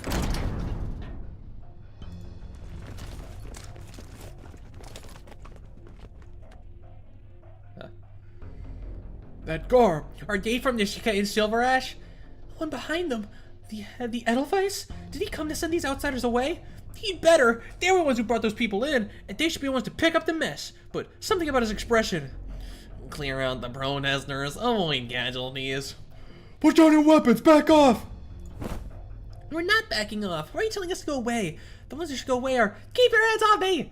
Otherwise, whose side are you on? Whose side do you think they're on? Their weapon shields are pointing towards us. Isn't it clear who his friends and enemies are? The blizzard is coming. You should leave before the road is completely blocked. No need to worry about the dangers along the way. Clan Silver Ash's guards will ensure your safety and bring you back to Ugh! Grandma, wait, don't! The old woman forces her arm through the guard's ranks. Her movements are swift and without hesitation. The cold snow splashes upon Delibria's face. He got bald. Hey, Kjerag, to forgive your sins. Sonny, you bitch. Pity and resolute mercy congregate upon the wrinkled face. Cold fingers touch Gnosis' forehead, leaving behind a simple curved line. Kjerag ritual intended to drive the evil out of a child afflicted by fever. May a miracle drive out the miasma of evil and the parasites that hide amongst the rocks from you. Remember that the winds of Kjerag have visited upon your stubbornness before. Now you send her away. Go home, madam. Shut the fuck up. I'm gonna post about this on Reddit later for some free karma. There's no change in Gnosis' expression as the snow melt flows down his face. The winds on the mountains are harsh. Don't catch a cold. Kjerag, the beautiful paradise, clean and pristine beneath the wind, and snow, pious and pure under divine protection. Oh, this is a nice area. Look at that. That's nice looking. The faith of its people is firm as the mountains, never wavering, or perhaps a single flake of snow is all it takes to begin to collapse. What do you think of the catastrophe? Will it shake your faith in Kjerag? The faith of Kjerag isn't so weak. The people of Kjerag have never wavered, even before the toughest trial. Except for Mount Carl once the catastrophe cleaned up and my leg is good again. The son of Kjerag will drive out all corruption and evil. Those who bathe in it need fear, pain, ill, stone, disease. Kjerag is great. Kjerag is kind. Just never abandon Kjerag. Everything will go back the way it was. Once we clean up the snow, it's gonna be awesome. Aww, that's adorable. Of course, it's the fire those rhine people. Everything start going bad when it came. During the new observation station, all we need is Kjerag's protection. Drive him out. Give it back my beautiful wife. And my mom and dad. Oh, oh, I see why you want them out. Yeah, okay. Yours is fair. Yours is a little more fair. You're a grieving child. There's anything wrong with the same song again. Wait, means Baby Shark will be in Terra. Baby shark, do do do do do do. Baby shark. I mean, it can be Baby Shark. They call Spectre Shark.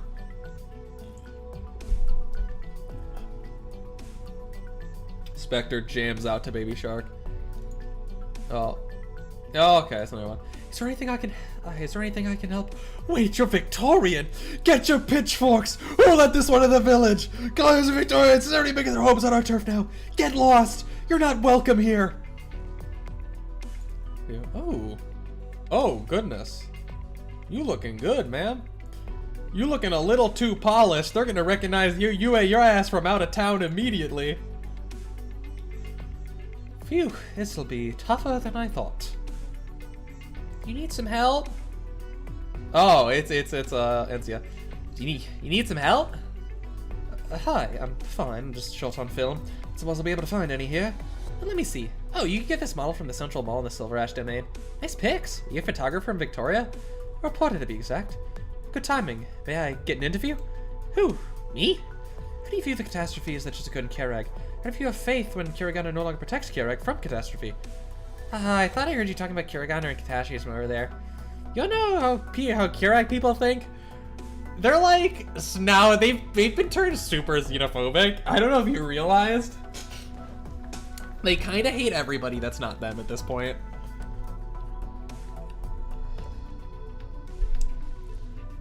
Of course, we came to report on the true Kjerag. People in other lands know very little about it, so we wanted your voices to reach them. You don't need to be burdened by the weight of religion. Liberate yourself from the Systemic oppression of rules and tradition, and tell me what you truly feel. Wow, I've never heard so many big words spoken in a single breath. My view on catastrophes is simple. Catastrophes outside Kjerag are really bad, and it's the same for this catastrophe in Kjerag. People suffer and get hurt everywhere. It makes me sad, and I wish these things never happened. As for faith, may I ask a question? Does Victoria have a god too? Victoria? Yes, I'm curious what the god of Victoria is like. Is he really pretty? Does he get angry easily? Does he have a big swinging hog? I don't know, the village asking question for days, but you don't talk about anything other than Kjerag's angry. Kjerag's abandoned you. So I thought maybe faith to you is something that's colder, harsher. It appears on the girl's face. Her cheeks rise and her voice is light and spry. I believe the god of Kjerag isn't like that. Kjerag is like the people of Kjerag, generous and kind. He doesn't get angry over cable cars and factories, or light bulbs and books, and he won't throw a tantrum by causing a catastrophe and taking lives. Kjerag isn't petty like that. I mean, she a bit of a bitch, but like she ain't that type of bitch. Heave ho! One more box. Move over. Oh yeah, this guy is Victorian. One of Harold's boys, probably. Newly married. He's here now. He's got the like, little necklace. I think that would happen in Harold's event. That a guy that looked like that got married to a local. So hopefully they accept him at least. Well, put it down. You got room on your truck. We got another 15 barrels of bird and beast milk on. Can you bring it with you? 15 barrels, you ought to keep it. Can't have a big bar like this and nothing for guests. Three great clans alone have donated plenty of stuff to the affected village, not to mention the local gentry. 2 barrels of wine more or less won't make much of a difference. I don't like to hear that. They can donate, but I can't? You just saw whether they need it or not. Which of us has actually seen a catastrophe before? Which of us has actually seen a catastrophe before? But that's too much. It's not. I know you're short on wine. Not only does wine keep people warm, it can also be used as medicine and even to disinfect wounds when necessary.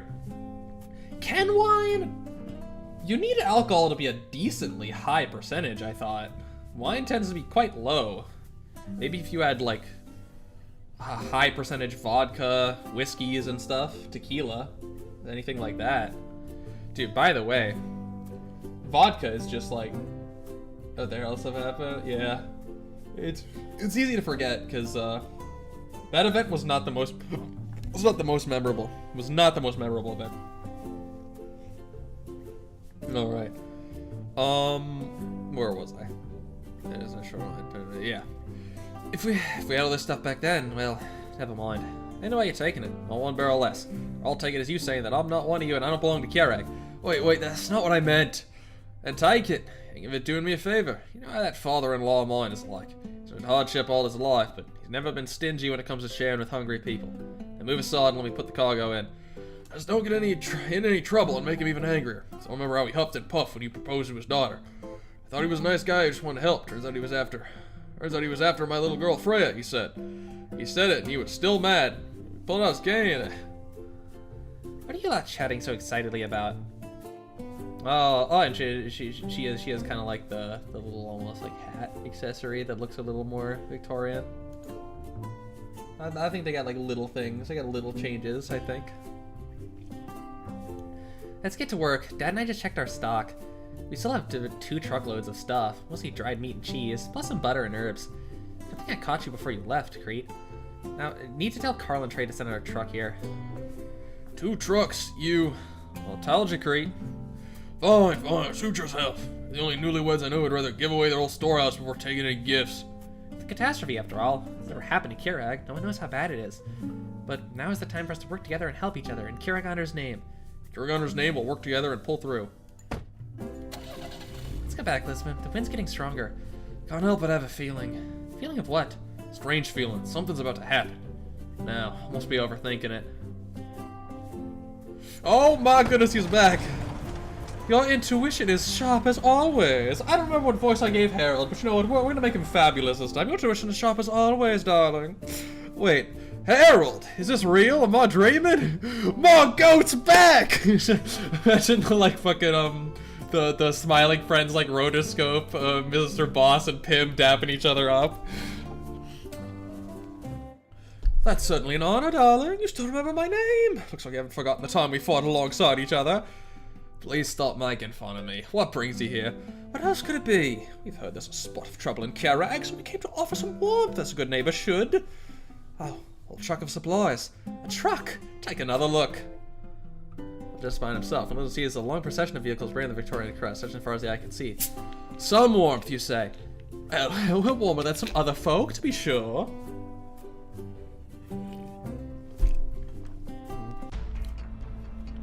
Ooh. Oh, it's a raccoon.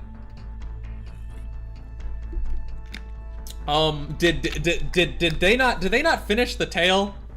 Did the artist not finish the tale? I think there's a couple layers missing. I must emphasize our concerns regarding this matter, Mr. Silverash. We consider Carlin Trade a reliable partner and Kjerag a respectable nation. We'd hoped that the observation station would be the tip of the spear of our mutual understanding and cooperation. I have to say, at this moment, we're disappointed. I understand. I understand Your Excellency's concerns. Allow me to explain. No, I don't need an explanation. We understand the unfortunate circumstances that have befallen Kjerag and express our deepest sympathies. There's no reason for Kjerag mobs to attack innocent Colombian scientists, receive verbal abuse of our scientists, promoting hate and xenophobia. We are outraged by Kjerag's contempt for and violation of the safety of other people. Country government continue to allow the situation to spiral out of control. The government said we'll take action to ensure the safety of Rhine Lab's researchers by evacuating them in accordance with our treaty. Regarding the incident at the Rhine Lab observation station, Carlin Trade personnel have arrived on site and are working to de-escalate the conflict, preventing the situation from further deteriorating. As I understand it, there's been no injury to person or property. Should we thank our lucky stars, or that public sentiment has not yet reached a boiling point? Should we continue to trust in Kjerag's ability to stabilize the situation, or should the public outrage dissipate overnight? The fireplace cracks, sending forth a wave of warmth, but there's no warmth on the faces in the room.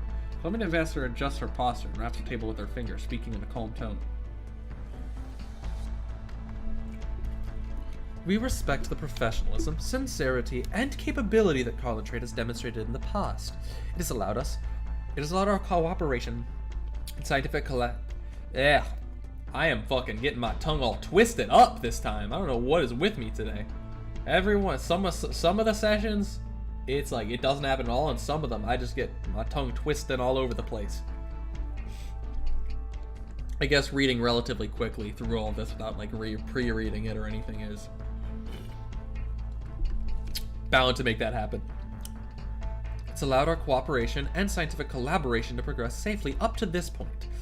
However, Colombia's best and brightest. Colombia's best and brightest are in danger on your land. There shouldn't be the danger that they never should have found themselves in. Kjerag needs to provide a solution, or at least demonstrate a will to resolve the situation. Oh my god. Oh, it's the 18 head, bro. It's the 25 head. What the hell? Oh, brother, cover it up. Ew. Your Excellency cannot ask so much of a developing country.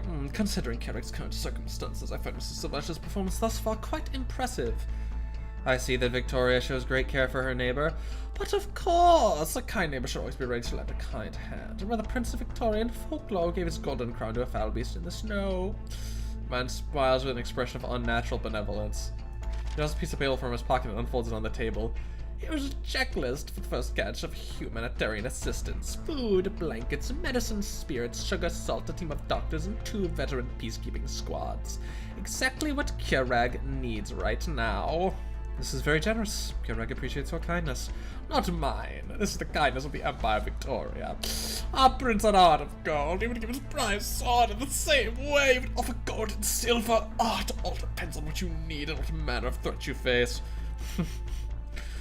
There's no need to fear or worry. I'm sure you'll make a decision that is satisfactory to all 3 sides of us. For survival is an art form in the snow realm, is it not, Mr. Silverage? Gazes beckoning and questioning converge upon the piece of paper and on the silent young man. What are your thoughts, Mr. Silverage? And Theodis looks down at the pushed piece of paper and picks it up. Black and white, neat and clear. There's no deception. Even the names of the squad leaders are listed on the paper. Perfect show of sincerity and pomposity. I have no reason to refuse, do I? As you said, this is exactly what Kjerag needs right now. The supplies will keep the people fed, the doctors will help us win more battles against illness and death. As for trained soldiers, I'm sure I do not need to expound upon usefulness. So the question that was interrupted, Madam Ambassador, Kjerag vowed to protect the safety of each and every researcher at the station when it was first established. That vow has not been broken. I'm not sure why you're so eager to reach the conclusion that Kjerag has lost control of the situation. The Vinebeat Court and Carlin Trade will uphold our end of the bargain, where I ask you to continue to trust in Kjerag's ability to deal with our own problems. As for whether the incident at the observation station was an accident or instigated by those with ulterior motives, I believe that time will tell. Very well, Mr. Silverash. I look forward to your show of competence. But I must remind you how important the project is to Columbia. We believe it to be of paramount significance to all of Terra. Therefore, the Colombian side will deploy any means necessary to protect our scientists and their findings. Any means necessary. If we don't research this enough, we're not gonna be able to go to space, and there won't be a shitty second game. There won't be there won't be a Genshin clone sequel that I thought was gonna be really good and actually is just kind of mid.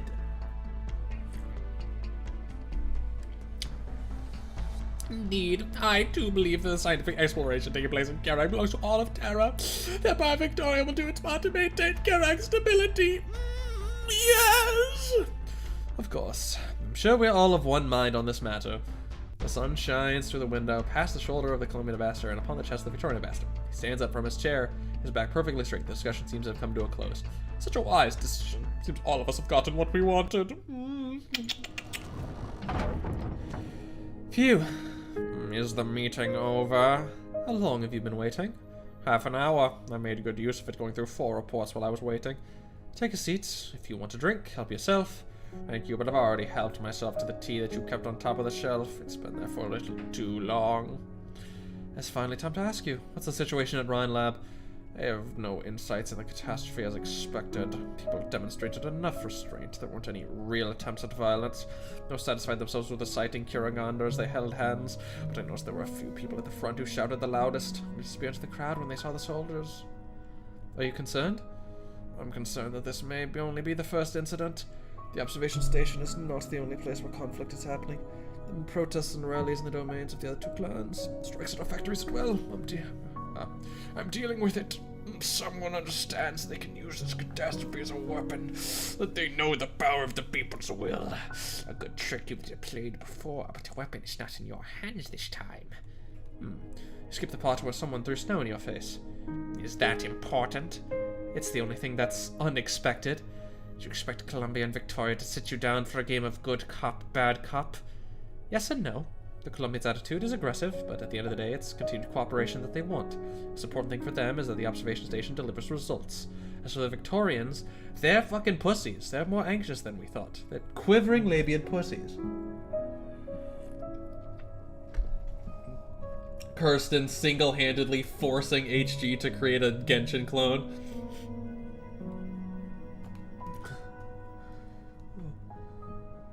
I saw Harold's caravan. I'm sure he's wandering about the streets telling neighborly stories with his old friends. His warning should take him to Carlin Trade Headquarters in another 20 minutes. I suppose you've already signed and received the goods, and I don't suppose we have a choice. Publishers of Brontos will find out soon.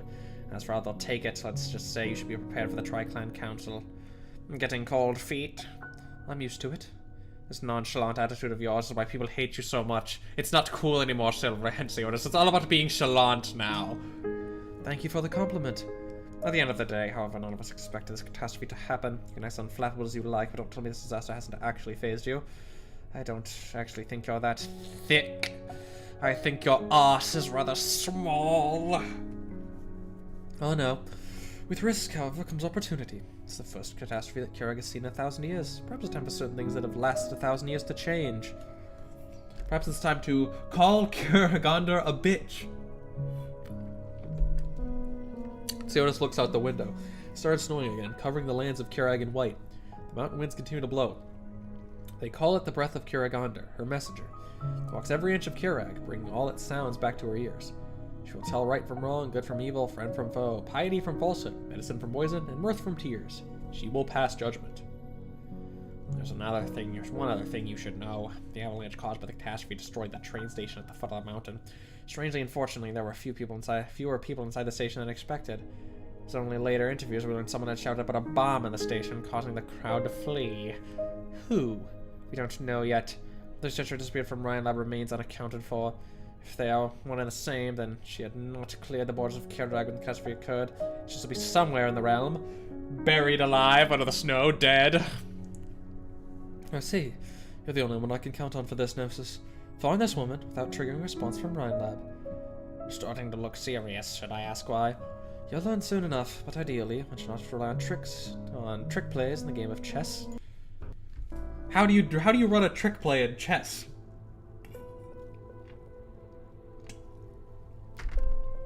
Wait. Maybe we need it to buy.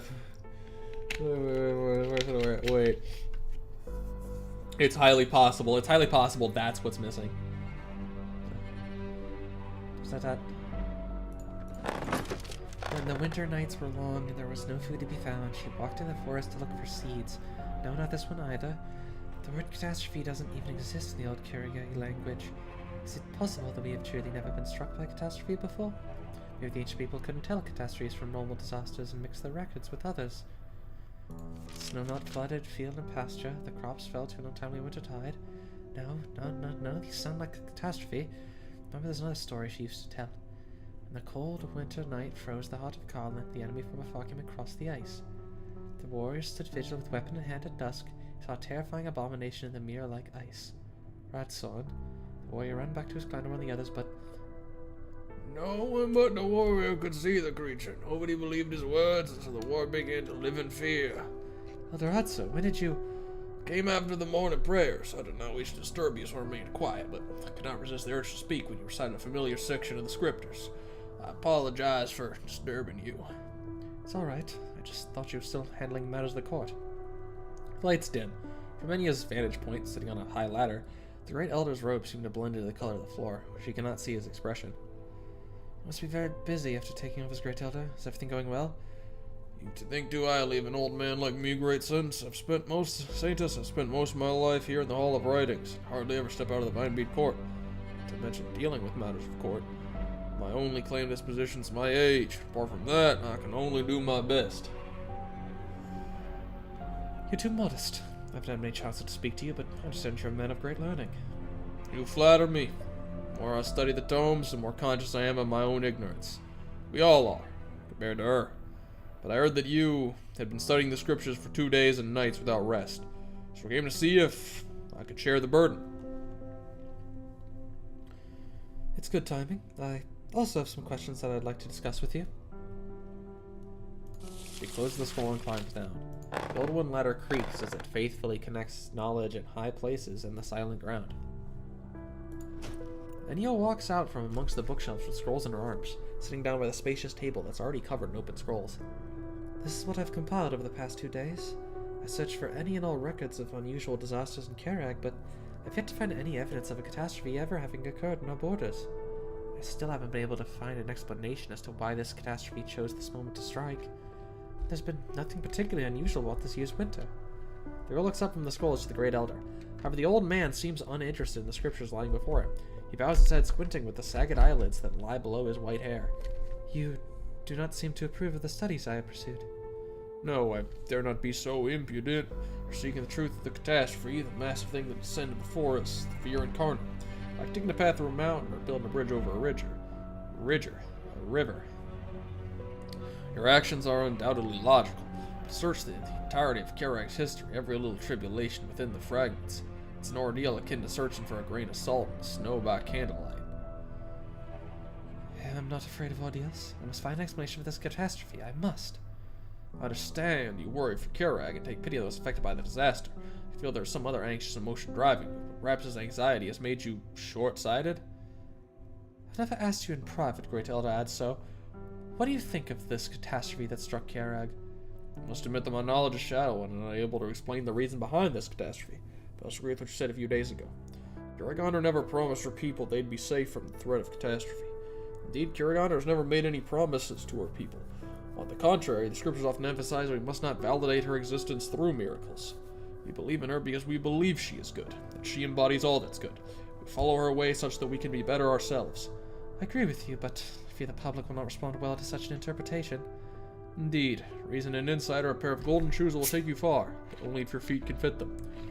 The day may come when your path of truth is validated, but it's not this day. Then what do we do? What do we do? That is a question I do not have an answer for. But you're reciting the story of Radson. Let us continue. The book on the table records a conflict that occurred over water sources. It's an old story, a common refrain in many civilizations.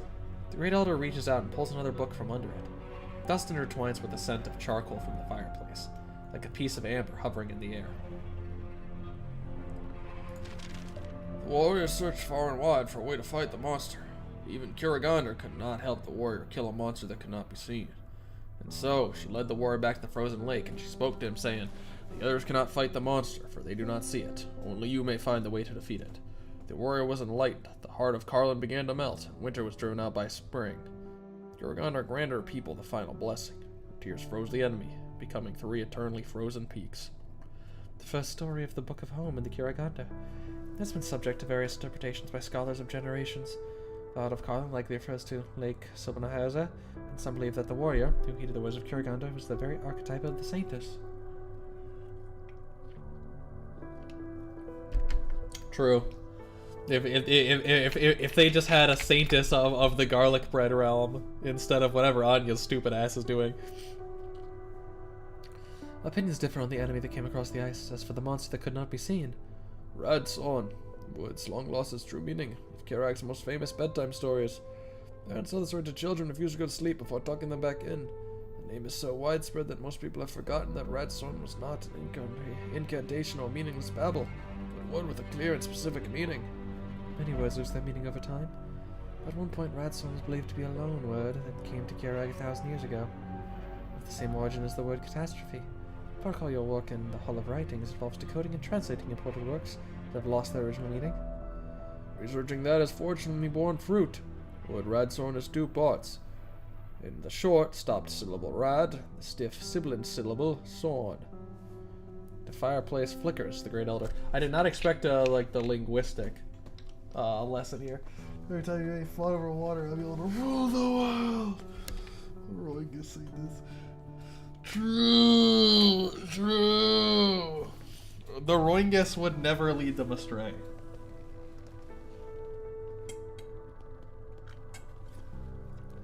Listening to a Roingus would only make them more powerful. Quite frankly, it's a little surprising they don't. Quite frankly, it's a little surprising that they don't have one. You know, I mean, they at least have Zolix, but clearly, then the Browntails should have the most power over the civilization because the Zolix are just the best. It's that simple. Fireplace flickers. The Great Elder draws a line across the page with his finger, leaving a crease of shadow that fades away in a second, cutting off a mysterious abomination, the likes of which has never been seen before. The word son is not hard to understand. Translate roughly to something terrifying or unknown monster. From some older assigned dialect spoken in Kjerag, which is still used by some of the older generation. It serves the anchor for our exploration. Rad comes from Victorian, sharing an etymology with the word radlith, which means blind or short-sighted. 5 centuries ago, a famous playwright from County Hillock penned a word in his play, Rose Shah. Radlith, which means unseeable, place of darkness. Yes, you've seen the manuscript and the comments on it. Wish I was young at the time. I left those comments and my knowledge deficient. Put over many pages in the years that followed, which granted me sufficient knowledge to discover and address the errors of my past. No sound except the sound of a pen writing on paper, soft as the sound of a tiny bug crawling across the page. The word Radsorn, the 2 etymological different roots separated from each other with a circle around rad. Is indeed a place that's unseeable. A place dark someone cannot discover on one's own. It means the heart. Then the meaning of Radsorn is the terrifying thing in the heart of man. Exactly. The warrior sighs inner demons upon the lake. Others could not see it because no one else can know your own fears. Kjerag was powerless as well, because the only thing that can defeat one's inner demons is oneself. What is truly terrifying is not the disaster that we can see and feel, but the monsters in our own heart. We're gonna have to restart the Minecraft parkour.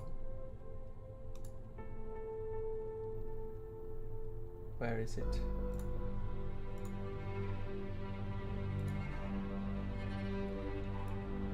Very nice, very nice.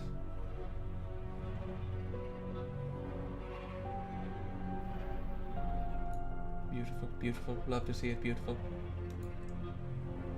Have that Minecraft parkour there. Very nice.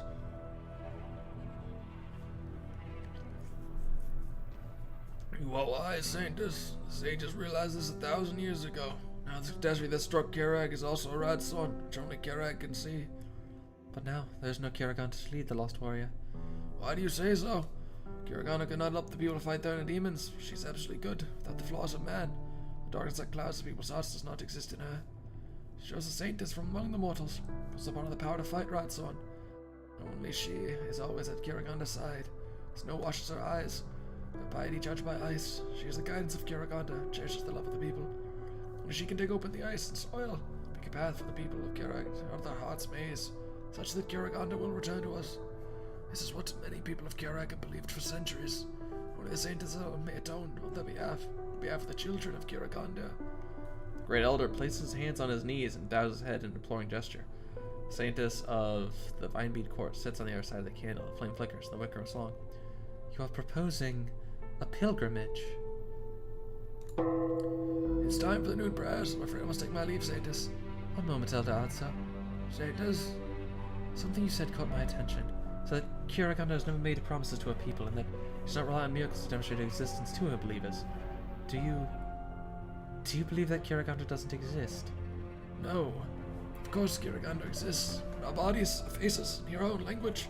Every tree and grass, rock and brick in Kjerag is proof of Kjeraganda's existence. Of course, some hope for a divine spectacle from our god to affirm their own faith.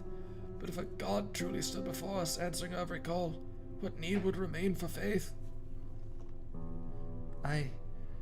This is the first thing that every believer should know. For you to bring this up now, Never mind. I misspoke. I'm just thinking that, like, maybe our god's a bit of a bitch. Windows 11, ew. What can I say? What can I say? Sometimes it's necessary. Sometimes it's necessary. The old man silently bows and leaves. He disappears through the door, like a speck of dust brushed off a page. Wood cradle. I see you've beaten me here. Did the two of you summon me to discuss disaster relief? What the hell is this, Anciotus? He just tosses a package, bringing the Victorian cross on the table. A supply package containing a day's ready-to-eat rations, as well as emergency medicine. Don't play the fool. I'm asking why there's so many Victorians in Kjerag at a time like this. Boys are babbling all over the place. Soldiers dressed in workers' garb everywhere. I saw more Victorians than burn beasts on my way here. Don't tell me you don't know about this. I'm well aware that Carlin Trade's been handing this stuff out. Vinebead Court never enacted a ban on Victorians entering Kjerag. Besides, Victoria's help has been substantial in the present situation. What would it do to Kjerag's international reputation if we rejected a country's assistance for no reason at a time like this, let alone expelling our visitors? Some bloody hell! You think we can't overcome this catastrophe on our own? Are those hypocrites pretending to be good neighbors? Dig up on the table ripples, sending part of its contents splashing onto the wooden surface. It faintly reflects the head of the three different clans.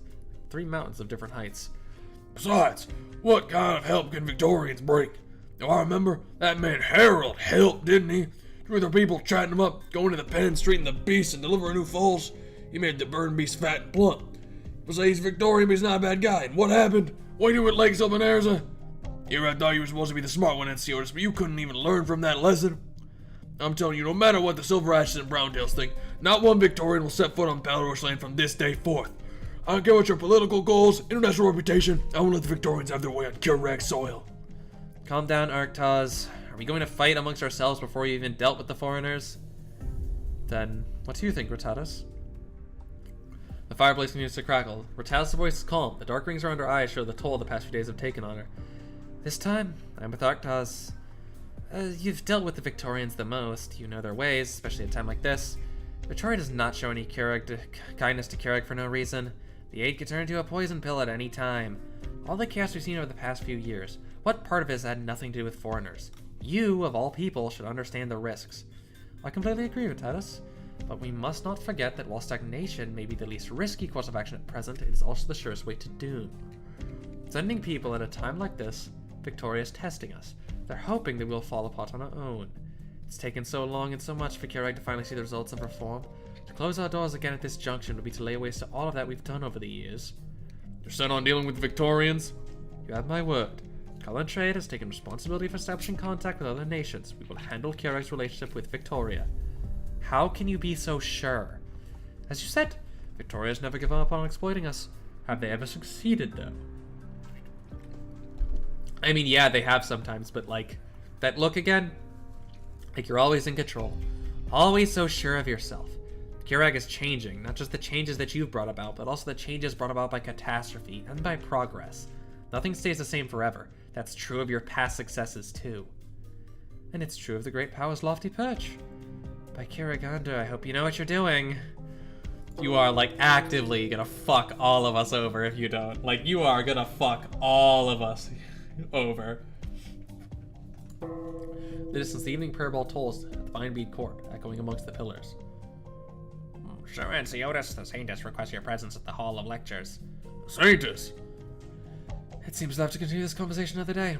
And if we have not reached an accord, do not forget that it was the decision of the Vinebead Court to open up Kjerag to foreign dialogues. To cross the line now is to defy the Vinebead Court and the Saintess herself. Don't try to keep my head down with some tough words. Remember this, my eyes open. I won't allow anyone to do anything that will harm this land. There's no length I won't go to protect Kjerag. Do remember, Sir Anciotus, that your decisions affect more than just your domain and your company. This whole nation will be affected. I hope Kjerag will not pay the price for your pride. No one can make Kjerag pay as long as our people remain united. Excuse me? Your visitors here, Saintess. Wait at the door. Do not allow anyone to enter without my permission. Yes, Saintess. And here they are. There's a shot, them both sitting there. For what purpose do you summon me, Saintess? Nothing important. I just realized it's been some time since your presence last graced the Hall of Lectures. If I'm being charged with impiety, then I have no defense. I will come to hear your lectures each week once the current crisis has passed. I know you're a busy man, but I've rarely seen you so fatigued. I take it the matters at hand have been troubling. I'm sure you understand that the people have been restless in the aftermath of the catastrophe. There's much to be done. But the Vinebead Court will only grow busier. Take care. Anciotus gestures under his eyes with his finger, and he sees it but says nothing.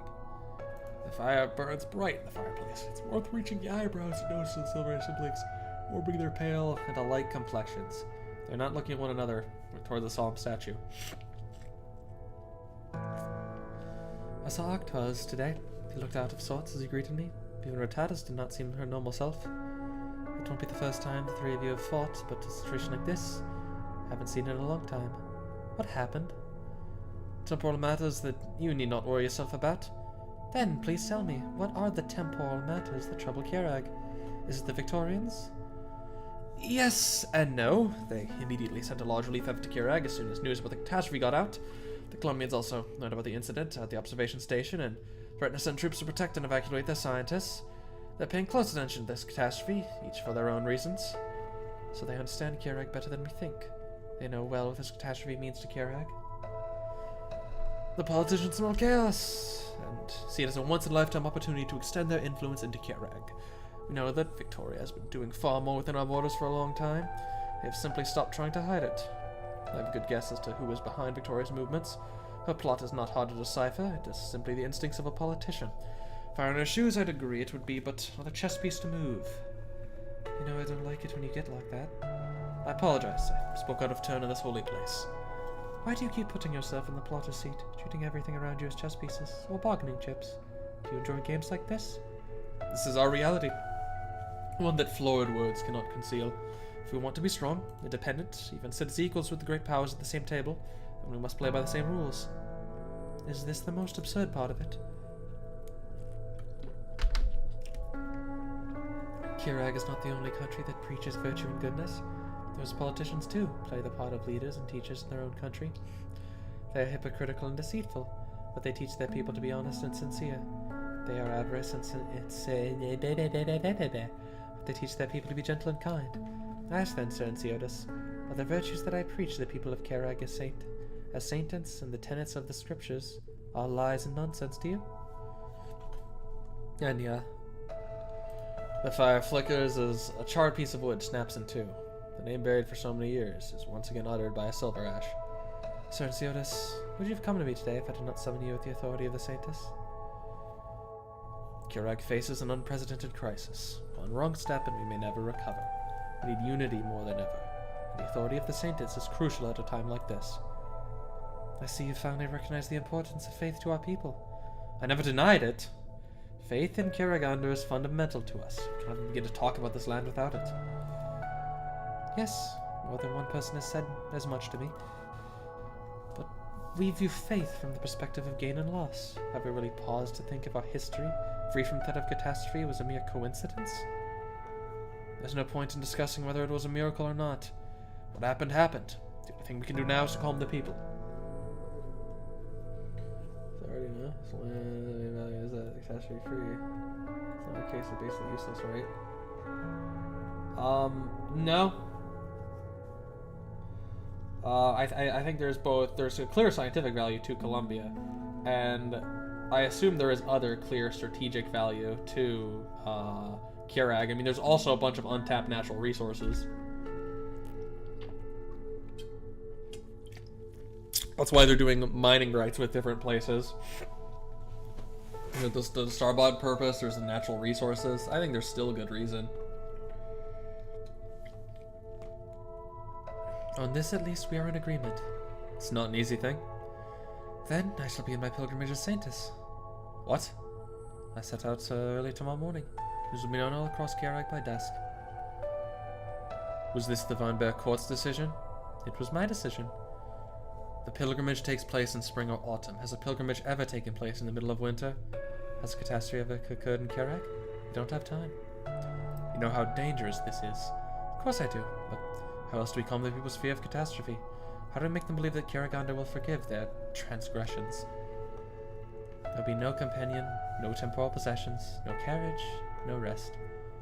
The Saintus shall circle the land of Kjerag on foot, atoning for the sins of all the people, and praying for Kjeragander's forgiveness. It'll take 3 months if all goes well. More than one Saintus has died on the journey. Then why do you... brother? The young woman pauses for a moment, and continues like the snow melting into a river, flowing down the peaks of Matterhorn. They're surrounded by warmth, like those winter afternoon naps they took together when they were children. The distant shadows of the past return, trying to find the children who have grown up, find traces of the past on their faces. As Anya of Clan Silverash, you never forgave the choice that you made. As a Saintess of Kjerag, however, I'm glad there's still something I can do. I know it is not just the guidance of faith that Kjerag needs. Indeed, misunderstandings about faith have hindered us for too long. The changes that you brought about, the factories, the railways, the trade, and the station that watches the sky are all things that can lead our people out of the prison of the mind. Kjerag needs change. You must not stop. What I must do is convince the people that what is happening is not because they did anything wrong, that there is salvation from their sufferings. There is only one salvation in the minds of the people, only one capable of carrying that burden. I must fulfill my duty as Kjerag's Saintess. You summoned me to inform me of your decision? Of course, I'm not asking for your opinion. You cannot stop me, nor do you have any reason to. I leave the matters of the 3 clans back to themselves while I'm away from the Weinberg Court. Please make the necessary preparations to avoid any trouble. And take care of Encia while I'm away. Don't leave her in fear. Encia isn't a child anymore. She won't be so easily frightened. I'm more concerned about... It's getting late, Sir Anciotus. You should go and make preparations. Is this an order to leave? If you've understood it, you should act on it. As you bid, I shall take my leave. Anciotus bows reverently to the Saintess and exits, as he has done so many times before. Wait for me! It's a kid again! The ball hits the wall of the farmhouse and bounces back to the feet of the boy, who waves to the girl trying to get up to him. Come on! You're always so slow! He gets the ball several meters away. The girl grumbles and chases after it. The children are getting some rare free time. This Foothill village is only a couple dozen households.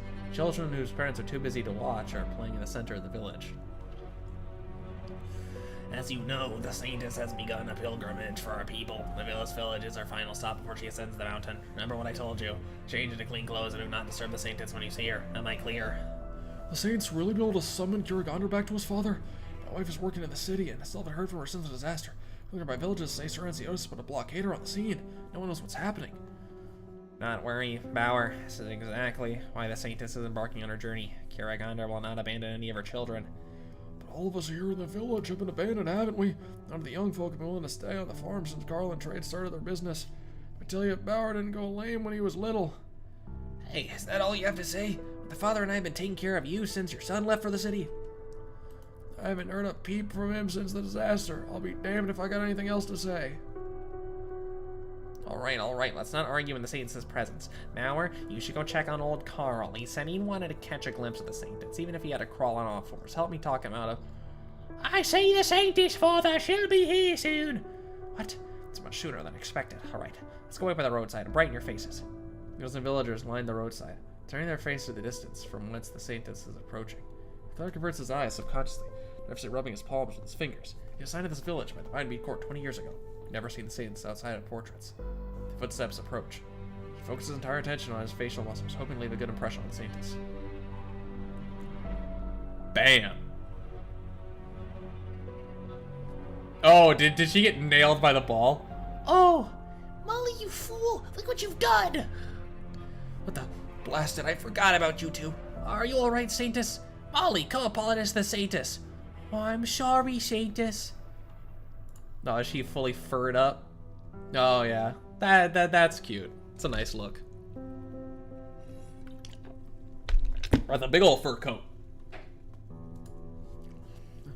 It's all right, just a ball. It didn't hurt at all. I still have to continue the ritual. Can you go home? Are your parents here? Saintess.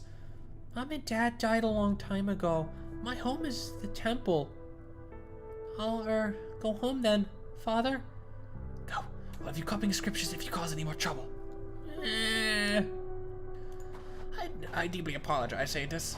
How many children like him are there in the village? I've taken in 9. Some orphans, while others were entrusted to me by their parents who went to the cities to find work. But we haven't heard from them since the disaster. Saintess, you know what's happening in the disaster? When can my wife come back? What did I tell you, Bauer? Has Kjerag really abandoned us? Enough! You fucker! She would never do that. These days of hardship we must remember, believe, and trust that she is kind and just. I will do my best, that your prayers and the prayers of all Kjerag will be heard by her once again. Please trust me, in Kjeraganda's name. By Kjeraganda, she will protect us and protect the Saintess. After a moment of silence, the villagers bow their heads together behind the cleric in a gesture of reverence. They have chosen to believe. The Saintess nods and departs again. Snowy peaks in the distance await. Okay, how many we got? Okay, we can we can do OS3. We can do OS3. We can do OS3. We'll do OS3. This will probably be the last one. Pretty interesting. Yeah. This is very it's very setup heavy, these first chapters. Feel like we're gonna start getting into the meat and potatoes of it soon. But I might I might kind of assign you guys some homework of these middle chapters and then say like SOS7 to the end will do. Because I don't really want to have 3 streams reading it. Yeah. I gotta take probably one more piss from all the drinking. I'll expand your Minecraft again, guys. There you go. There you go.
Alrighty.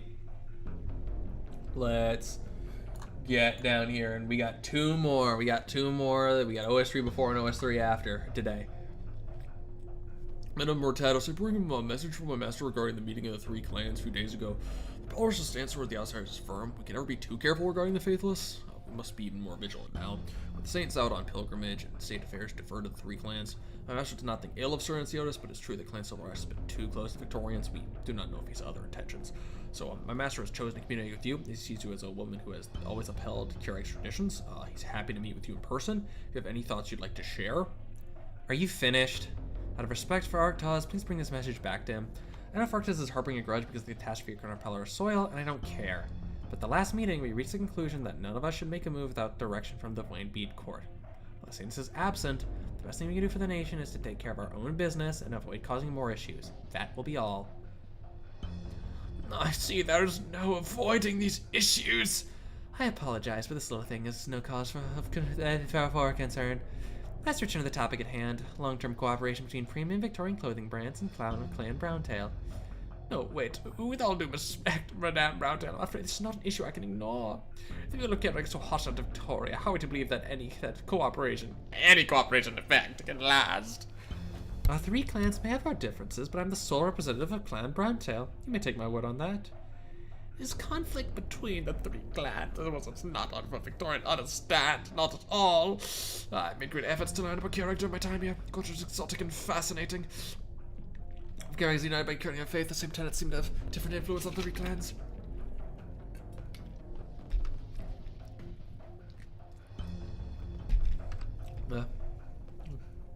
The brave Paloroshes, the clever Silverashes, but you Browntails, I must apologize that I tried to summarize your virtues in a single word. Suppose the way I would put it is that Clan Brogia is noble and trustworthy, so I probably could have just used noble or trustworthy as a single word. My sympathies for the homework that you have to do. Knowledge is the foundation of cooperation. Her Grace the Duke values cooperation with that Kjerag highly. She's looking for a reliable, proper representative of your land to work with. Representative Kjerag, is Her Grace unsatisfied with Carlin trade? Mr. Silverash is the most astute businessman, but it's also his greatest flaw. He will not permit any other winners in his game. I'm sure you understand, as his neighbor. A keen summary. Therein lies the problem. The Rickens may equally be carrying on his children in name, but in the eye of an onlooker like me, they are not. Even an outsider like me can tell that your clan and the Paloroshes have had virtually no effective role in response to this catastrophe. Silverashes and Carlin trade have not only monopolized Kjerag's foreign commerce, but also all of our foreign affairs. And your nominal head of state, the saintess, Mr. Silverash's sister, seems to have no objection to the present situation. Mind your words, sir. Please do not presume to blaspheme the saints' piety with your prejudice. No, I apologize. My frankness has offended you. I understand that I'm speaking out of good faith. I'm simply conveying what I have observed as an outsider. Cut to the chase. What's your proposal? A simple one. Victoria is seeking friendly, equal, and truly mutually beneficial cooperation. Effective long-term cooperation, not one that only benefits one side or limited by narrow-minded nationalism. Grace thinks highly of Clan Browntail, and you personally, my presence here is proof of that. The opinions of foreigners is of no importance to Clan Browntail. Your promise is the very proof of the shifting nature of Victoria's position. You're wrong if you think Clan Browntail is simply another Clan Silverash, but easier to manipulate. Oh, of course not, Madame Mortados. Fuck, she's on to us. The Empire of Victoria is not subservient or dependent. She seeks to do the right thing. Glad Silverash is a window that sometimes opens, sometimes closed. Or those inside the room can truly know its contents. Tell me, Madame Browntail, are you not tired of the constant meaningless tribal conflicts on this land? Or perhaps you aspire to lead Kjerag into a new era yourself? I think that'll do for today. Thank you for your visit. I fully understand your proposal, and I have a message for you to bring back to the Duke. She does not yet have a sufficient understanding of Kjerag, but I sincerely hope she will one day find it. She remains a dumb bitch. You know, let's pull up the Rattata's image because her drip always deserves being shown again. Got the kind of modern jacket, and then you got the very kind of the old-fashioned pattern woven shirt under, the beads and everything. Very nice.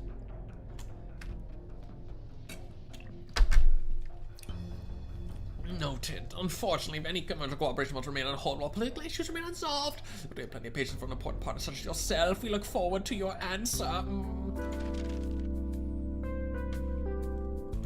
Dear Ansia, hope this letter finds you well. By the time you read this, you will have already learned of my decision. Don't worry, think of it as your sister going on a long trip. She'll be back before you know it. I'm sorry that we'll have to put our plans for fondue in the Vanco's Port kitchen on hold, but I promise I'll be good to my word once I get back. Don't worry about Ansiotis either. He has his plans that we might be busy for a while. We'll count on you to take care of things at home, alright? There are a lot of things going on. Stay safe and be especially careful when going out. I hope I'll find you as cheerful as always when I return. I'll pray to Kjerag for both of us. P.S. Remember to keep your appointments at Rhodes Island. Follow your doctor's orders and wear protective gear when climbing the mountains, or I swear I'm gonna beat your sorry ass.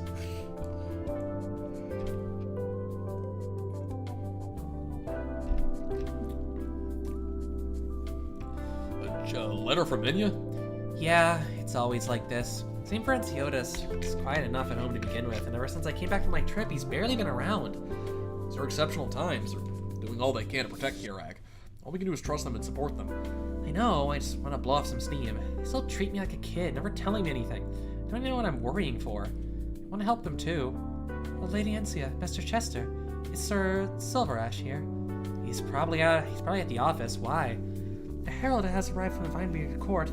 They said they're meeting with clan powers to discuss cooperation at the joint mining venture, and they want Sir Ansiotis to submit the relevant documents early. I have the documents, but submit them early. Is a temporary notice? The herald didn't explain.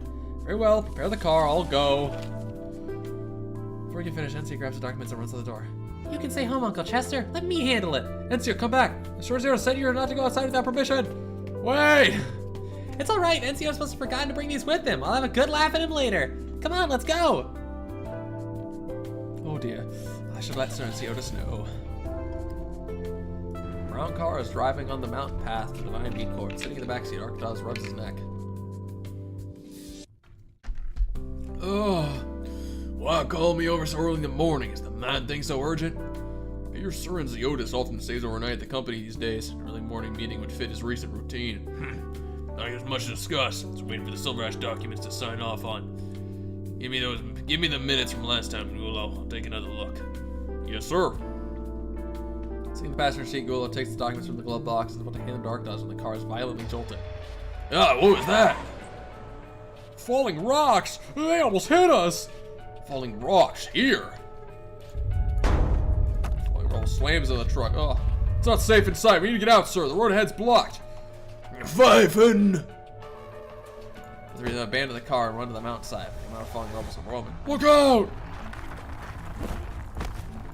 Rock falls towards our cause. Willis pushes him out of the way and is struck by the sharp edge of the rock on his forehead. His massive frame falls to the ground, bleeding. He crawls towards Gulo and pulls him close to the mountain, leaving a long trail of blood on the ground. The blood is soon covered by falling rocks. Gulo! Gulo! Tranquility of the mountain is broken by the roaring sound of engines. The morning mist disperses. Tranquility is not what Dingenbrecker seeks right now. She's a bike to its limits. The scenery flies by swiftly. Does not see what she's looking for. Tracks are still visible on the road. The target was here not long ago. Zeh. Dingenbrecker lumps off the bike and rounds a corner. Two cars are burning on the road after a collision, sending rancid smoke skyward. It's just stanky. Dingenbrecker pulls her weapon and creates a gust that extinguishes the fire, revealing the familiar silhouette of a Silverash car. The door is easily cut open. There's no one inside. Dingenbrecker's worst fears have come true. She hears the sound of rocks clashing from the direction of the cliff. Dingenbrecker looks down at the source of the sound and finds the one she's looking for, despite the dirt and slit on her face. Dingenbrecker! Just fucking is off the side of the cliff, nearly dead. Hey, what's up? Hanging off the side of the cliff, Ansia looks up at Dingenbrecker, unsure how to hide her embarrassment. I guess I screwed up. Her kingdom promises not tomorrow, nor was it built for yesterday. Those who walk the present are closest to her. Her blessings are ever beneath the traveler's feet. The snowflakes stick to her fur collar. One traveler pulls her hood tighter and walks up the mountain, against the cold wind that blows through the forest. Andia pulls her cloak tighter around herself, her steps slowed by falling branches mixed with snow. Clerics often say that curing on her tests her people with wind and snow, but you know she would never torment her like this. Kjar. The saintess sees the smoke of a campfire deep in the woods. Perhaps there's a place to rest. He walks toward it, finds the fire still burning, providing a worse source of warmth. He reaches out to it once. The hides hanging around shows that it belongs to a hunter. Short shrubs surround a lone wooden house, but the owner is nowhere to be seen. And one of the shrubs rustles. The tip of a metal bolt protrudes for it, pointing toward the campfire. Who's there? It turns around quickly, but not quick enough to be available, and strikes her right leg, soaking her thick coat with blood. Oh, if this hunter's just like some normal Kjerag guy and he realizes it's the fucking Saintess they shot, he's like, oh fuck, oh no, oh this is a generational Kjeragander like support lost. Generational pro Kjeragander aura lost. She raises their bell instinctively as she stumbles from the pain. Attackers emerge from the bushes, aiming the next bolt to the Saintess' heart. The attacker falls as the bell rings, his body quickly covered in snow. Slowly the small lump turns red. It's not the holy bell that did this. Ani gets closer and sees a bolt in the attacker's neck. Rough hand, small but strong, grabs Ani's shoulder and pulls her to one side. Okay, well it's Monch probably then. Another bolt cuts through the air, taking out another attacker, but more of them continue to emerge from the forest. Holskuff, bandits! How did you commit murder at my camp while I'm away? Oh, no, never mind. It's someone fucking else. I assumed it was Monch given the shouting, but it's whoever the fuck you are.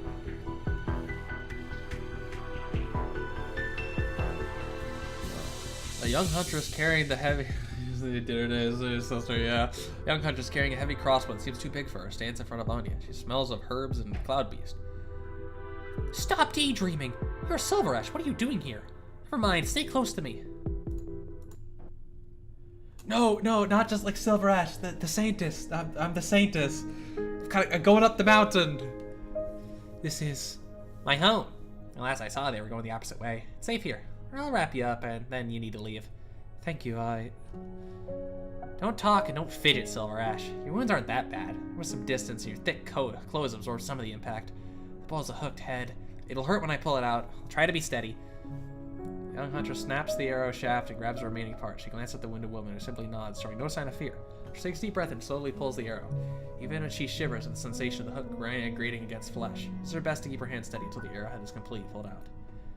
Phew, finally. Thank you very much. I'm not done yet. Hang in there a little longer. Takes out a packet of powdered medicine, lifts the edge of Anya's dress and rubs it skillfully on the wound before bandaging it up. You can yelp if it hurts. I won't laugh. I don't want to make you more nervous. It'll only hurt more if your hands are shaking. Huh? A slender snow-white cloud beast pokes its head out of the huntress's hood, hanging onto her braids with its claws and poking its wet nose around Anya's fur collar. Then it reaches out to sniff the stranger's scent. Wait, do we see that? Do we see it in the art? Is it there? Yeah, there it is. There it is. There's a little guy. There's the little guy up there. Don't touch it. It doesn't like strangers. Before the hunters can finish, Anya's finger has already reached the little cloud beast's chin, simply touching it. As she's only tossed for brings warmth to her heart, even in the bitter cold. Get back in, Rift Cloud Beast. You call it the Rift Cloud Beast? Come to think of it, I don't know your name yet, my hero. Joanna. I don't need to know your name, Silver Ash. I don't think for a moment that we're friends. Why? You've been good to me. And how your people treated me?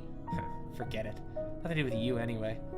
By your people, do you mean Clan Silver Ash? Or Enceodus? Not just him. My dad says Silver Ash had been obsessed with blaspheming Kjeragander ever since Enceodus' father was a clan leader. He poured asphalt on Kjeragander's backbone and poison on Kjeragander's tail. His greed led to his downfall. I'm one of those staunchly kill all outsiders individuals. And the white tigers here, I didn't know that. It may not be just the Silver Ash family, but it seems to certainly be the Silver Ash clan. There's like more, seems there's more Zolix in the Browntails, there's more Ursians in the Palaroche. And there's some more felines in the Silver Ash clan. But there are like obviously exceptions, those just seem to be the majorities. Enceodus hasn't learned his lesson. He's done even more to wreck Kjeragander's peace. But his greatest sin was the hole he dug in Kjeragander's flesh. Disastrous proof that Silver Ash has angered Kjeragander. But Kjerag can't stay in the snowy mountains forever. Haven't industry and trade brought us better lives? Why would the Khan Kjeraganda punish us just because we're living better lives? Better lives? You still rather sit by the warm fireside, eating the best food, drinking the best wine, but who has to pay the price? Us! We do. Many beasts lived at the foot of the mountain when I was little. For 1,000 years they lived off the land, drank from the rivers, and went back to the forest to find berries and leaves. But trades of railroads divided the mountains and rivers, forcing the beasts to risk their lives crossing the railway. You blame them when your train runs them over. The beasts were forced to move to higher, but there wasn't enough room for their large packs. They had to fight each other for space and food, and their numbers dwindled. Not to mention all the cloud beasts that are sensitive to noise. No idea how many died, and how many ended up taking in my rift cloud beast. But the farmers by the mountains need the fertilizer and seeds the trains bring, and sick people in the mountains need medicine. Where's the bountiful game of Kjerag and what's gifted us then, huh? Beasts grow fewer each year. Even water from the springs is less sweet. They're putting chemicals in the water.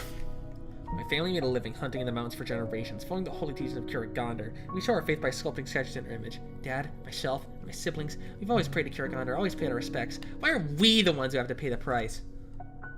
Speaking of something happy, the roof Calabrus leaps down from trembling Joanna and goes over to Anya. Anya bends down and lifts it up, placing it back on Joanna's shoulder. Don't move or your wounds will reopen. This is the first time I've heard about any of that. If you want to argue, go ahead, Silver Ash. No, I don't. I'm different from the others. I have to stay at home most of the time, and what I know about the land today comes mostly from the accounts of others. Sometimes I go out and experience things for myself, but it's not enough. Kjerag will never abandon any children of Kjerag. I promise. You're gonna promise yourself that you pulled through whatever's going on. What's with those bandits anyways? All the hunters living on that mountain. I didn't recognize any of those guys. I think they came for me. For you? Do you have enemies? You could say that.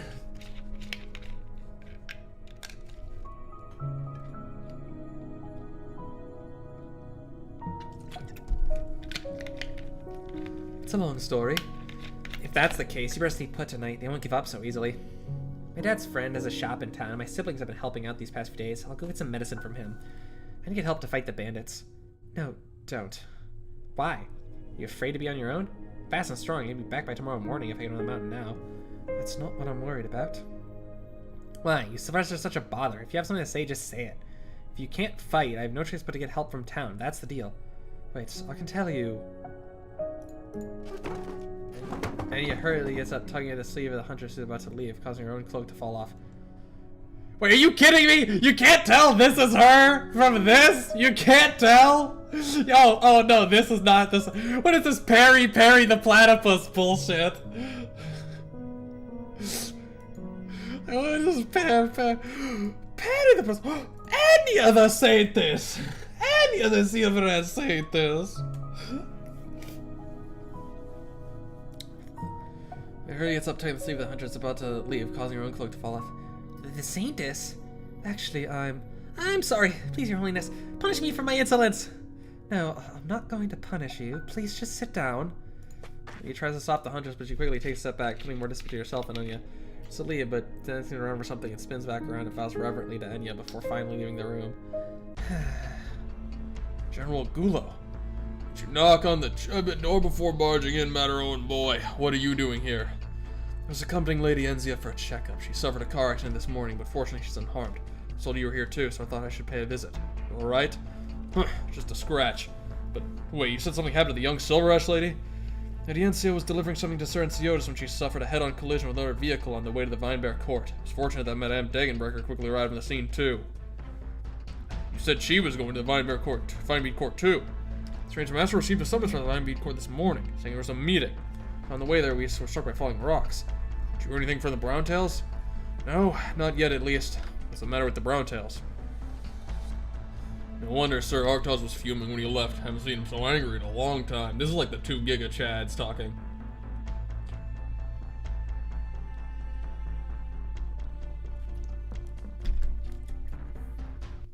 But this...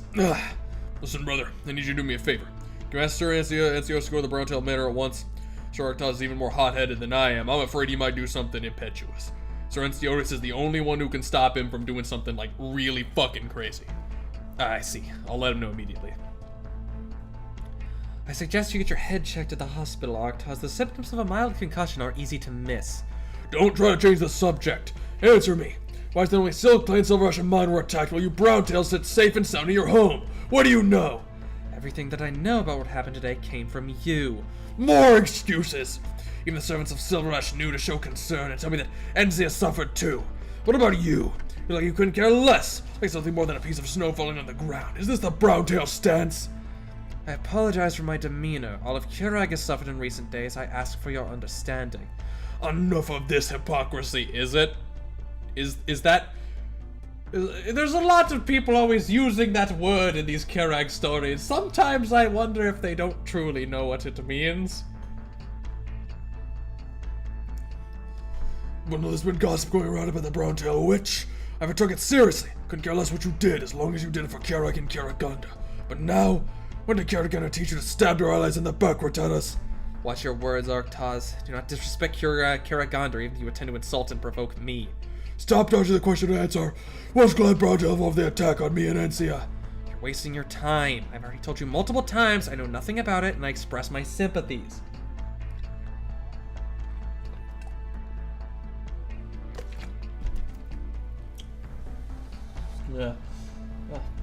Rod, I guess she was just thinking, all these damn silver ashes look the same.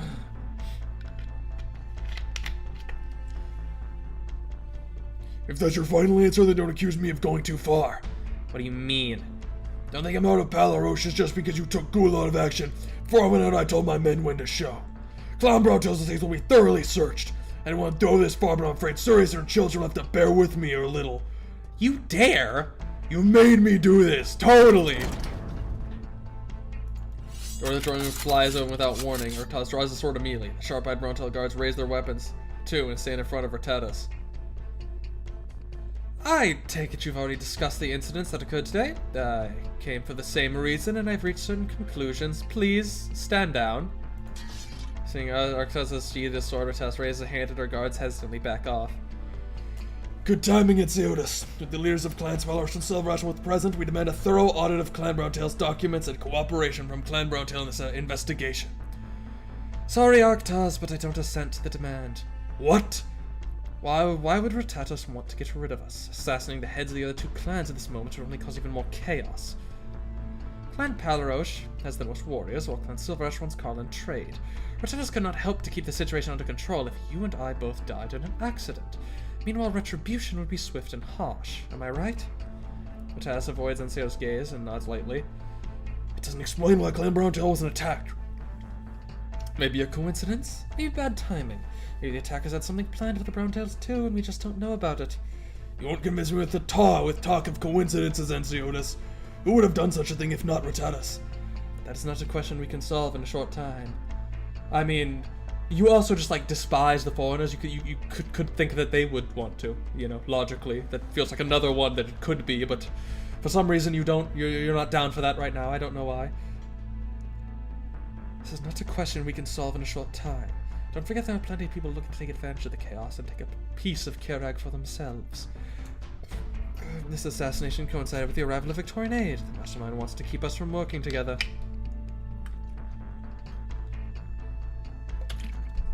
The Victorians did this? They are potential suspects, as is any foreign politician who attempts to intervene at this juncture. Therefore, I'd like to maintain the status quo of our previous meeting. I continue to handle all external affairs, including those involving Victoria. I will discover the truth for Clan Palarosh, for the peace of 3 clans, and for Encia. I'll trust you one last time. Don't you dare look smug, Rattatas. You got lucky today. You can thank Enciotis and Sirius. If it turns out you're behind this after all, you get what's coming to you. You had it coming, asshole. The sturdy Ursa slams the table and then leaves. Thank you for calming the maniac down, Enciotis, but I'm exhausted. I'm sure you understand how tiring it is to deal with baseless accusations. If you suspect me and want to question me, there's no need for that. Trust between the 3 clans has never been more important than it is now. I have other urgent matters to attend to. I'll take my leave. Pardon me for not seeing you out. Like, fuck yeah! He's just gonna leave! Hell yeah! Encia wasn't hurt. You can rest easy. I was the one they were after. Obviously, the accident was very likely staged. They targeted your car without knowing who was inside. Something is not right. It's too forward. It's as though the people behind this want to make the point that they have no qualms about deploying extreme measures. They're trying to sow chaos and suspicion. The act itself is more important than the result. There is another possibility. Perhaps it's not me, it's the other Orcators whom they're truly after. There will be trouble on the mountains. It's Enya's after.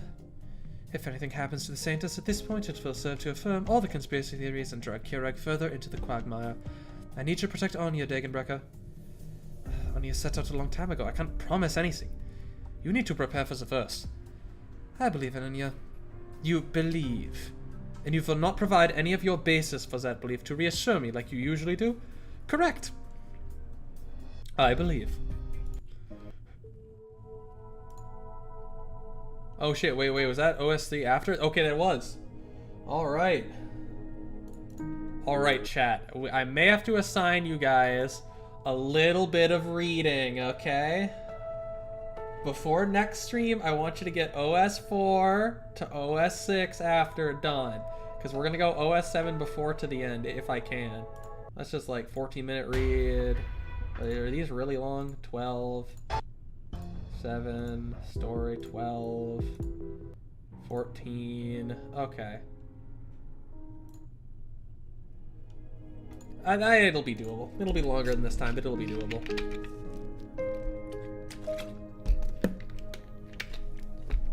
A little bit of reading, read all the event. What? I'm assigning. This is not that much reading. OS4 before to OS6 after. You can easily do it in an afternoon. You can probably do, if you're just reading to yourself, you can probably do it in less than an hour. Like, I have to read it out loud to you guys and try to also find ways to be entertaining. You guys just gotta read it. You guys have the easier job here.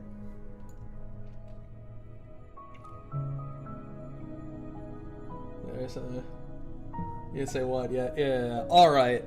Well, gang, make sure that you get your assigned reading done for next session when we're gonna finish the event. Cause I think we're really reaching the spicy parts. If this was a Hearts of Iron 4 game, that world tension little meter in the corner would be getting up there. Because shit is starting to go a little awry, it's a little haywire. So in a few days, Tuesday should be the next part of the Soul Silver Nuzlocke. So we'll do that. We're gonna get to the second gym. We might be able to take down 2 gyms next session. It'll be a fun time, I think, because we're in a pretty good spot now. We're gonna be, obviously, we got trainers to get through. I think there's a little like Team Rocket thing in that area, and I think that should put us pretty similar levels wise with Bug Boy. Only problem with that is we don't have like any Pokemon that are good. Did you forget? Oh yeah. I got back to where we were. Don't worry. I got back where we were. The only slight problem is we don't really have anyone who's effective against Bug Boy. We have just like neutral. If they're bug and not like bug grass, then both Sparrowed and Schnurp should be effective. Also, you might notice a slight change with Schnurp because the save that I had was from before we'd caught Schnurp. So Schnurp has transitioned in between these. So Schnurp is now a woman. So congratulate Schnurp on her transition. And we will go on the next we will go forth on the next episode. We're gonna have some chances to catch some new stuff as well. Indeed. Congrats to Schnurp. I'll see you all next time. Remember, OS 4 through OS 6. Get that red get that red for the next reading stream. I'll see you guys later.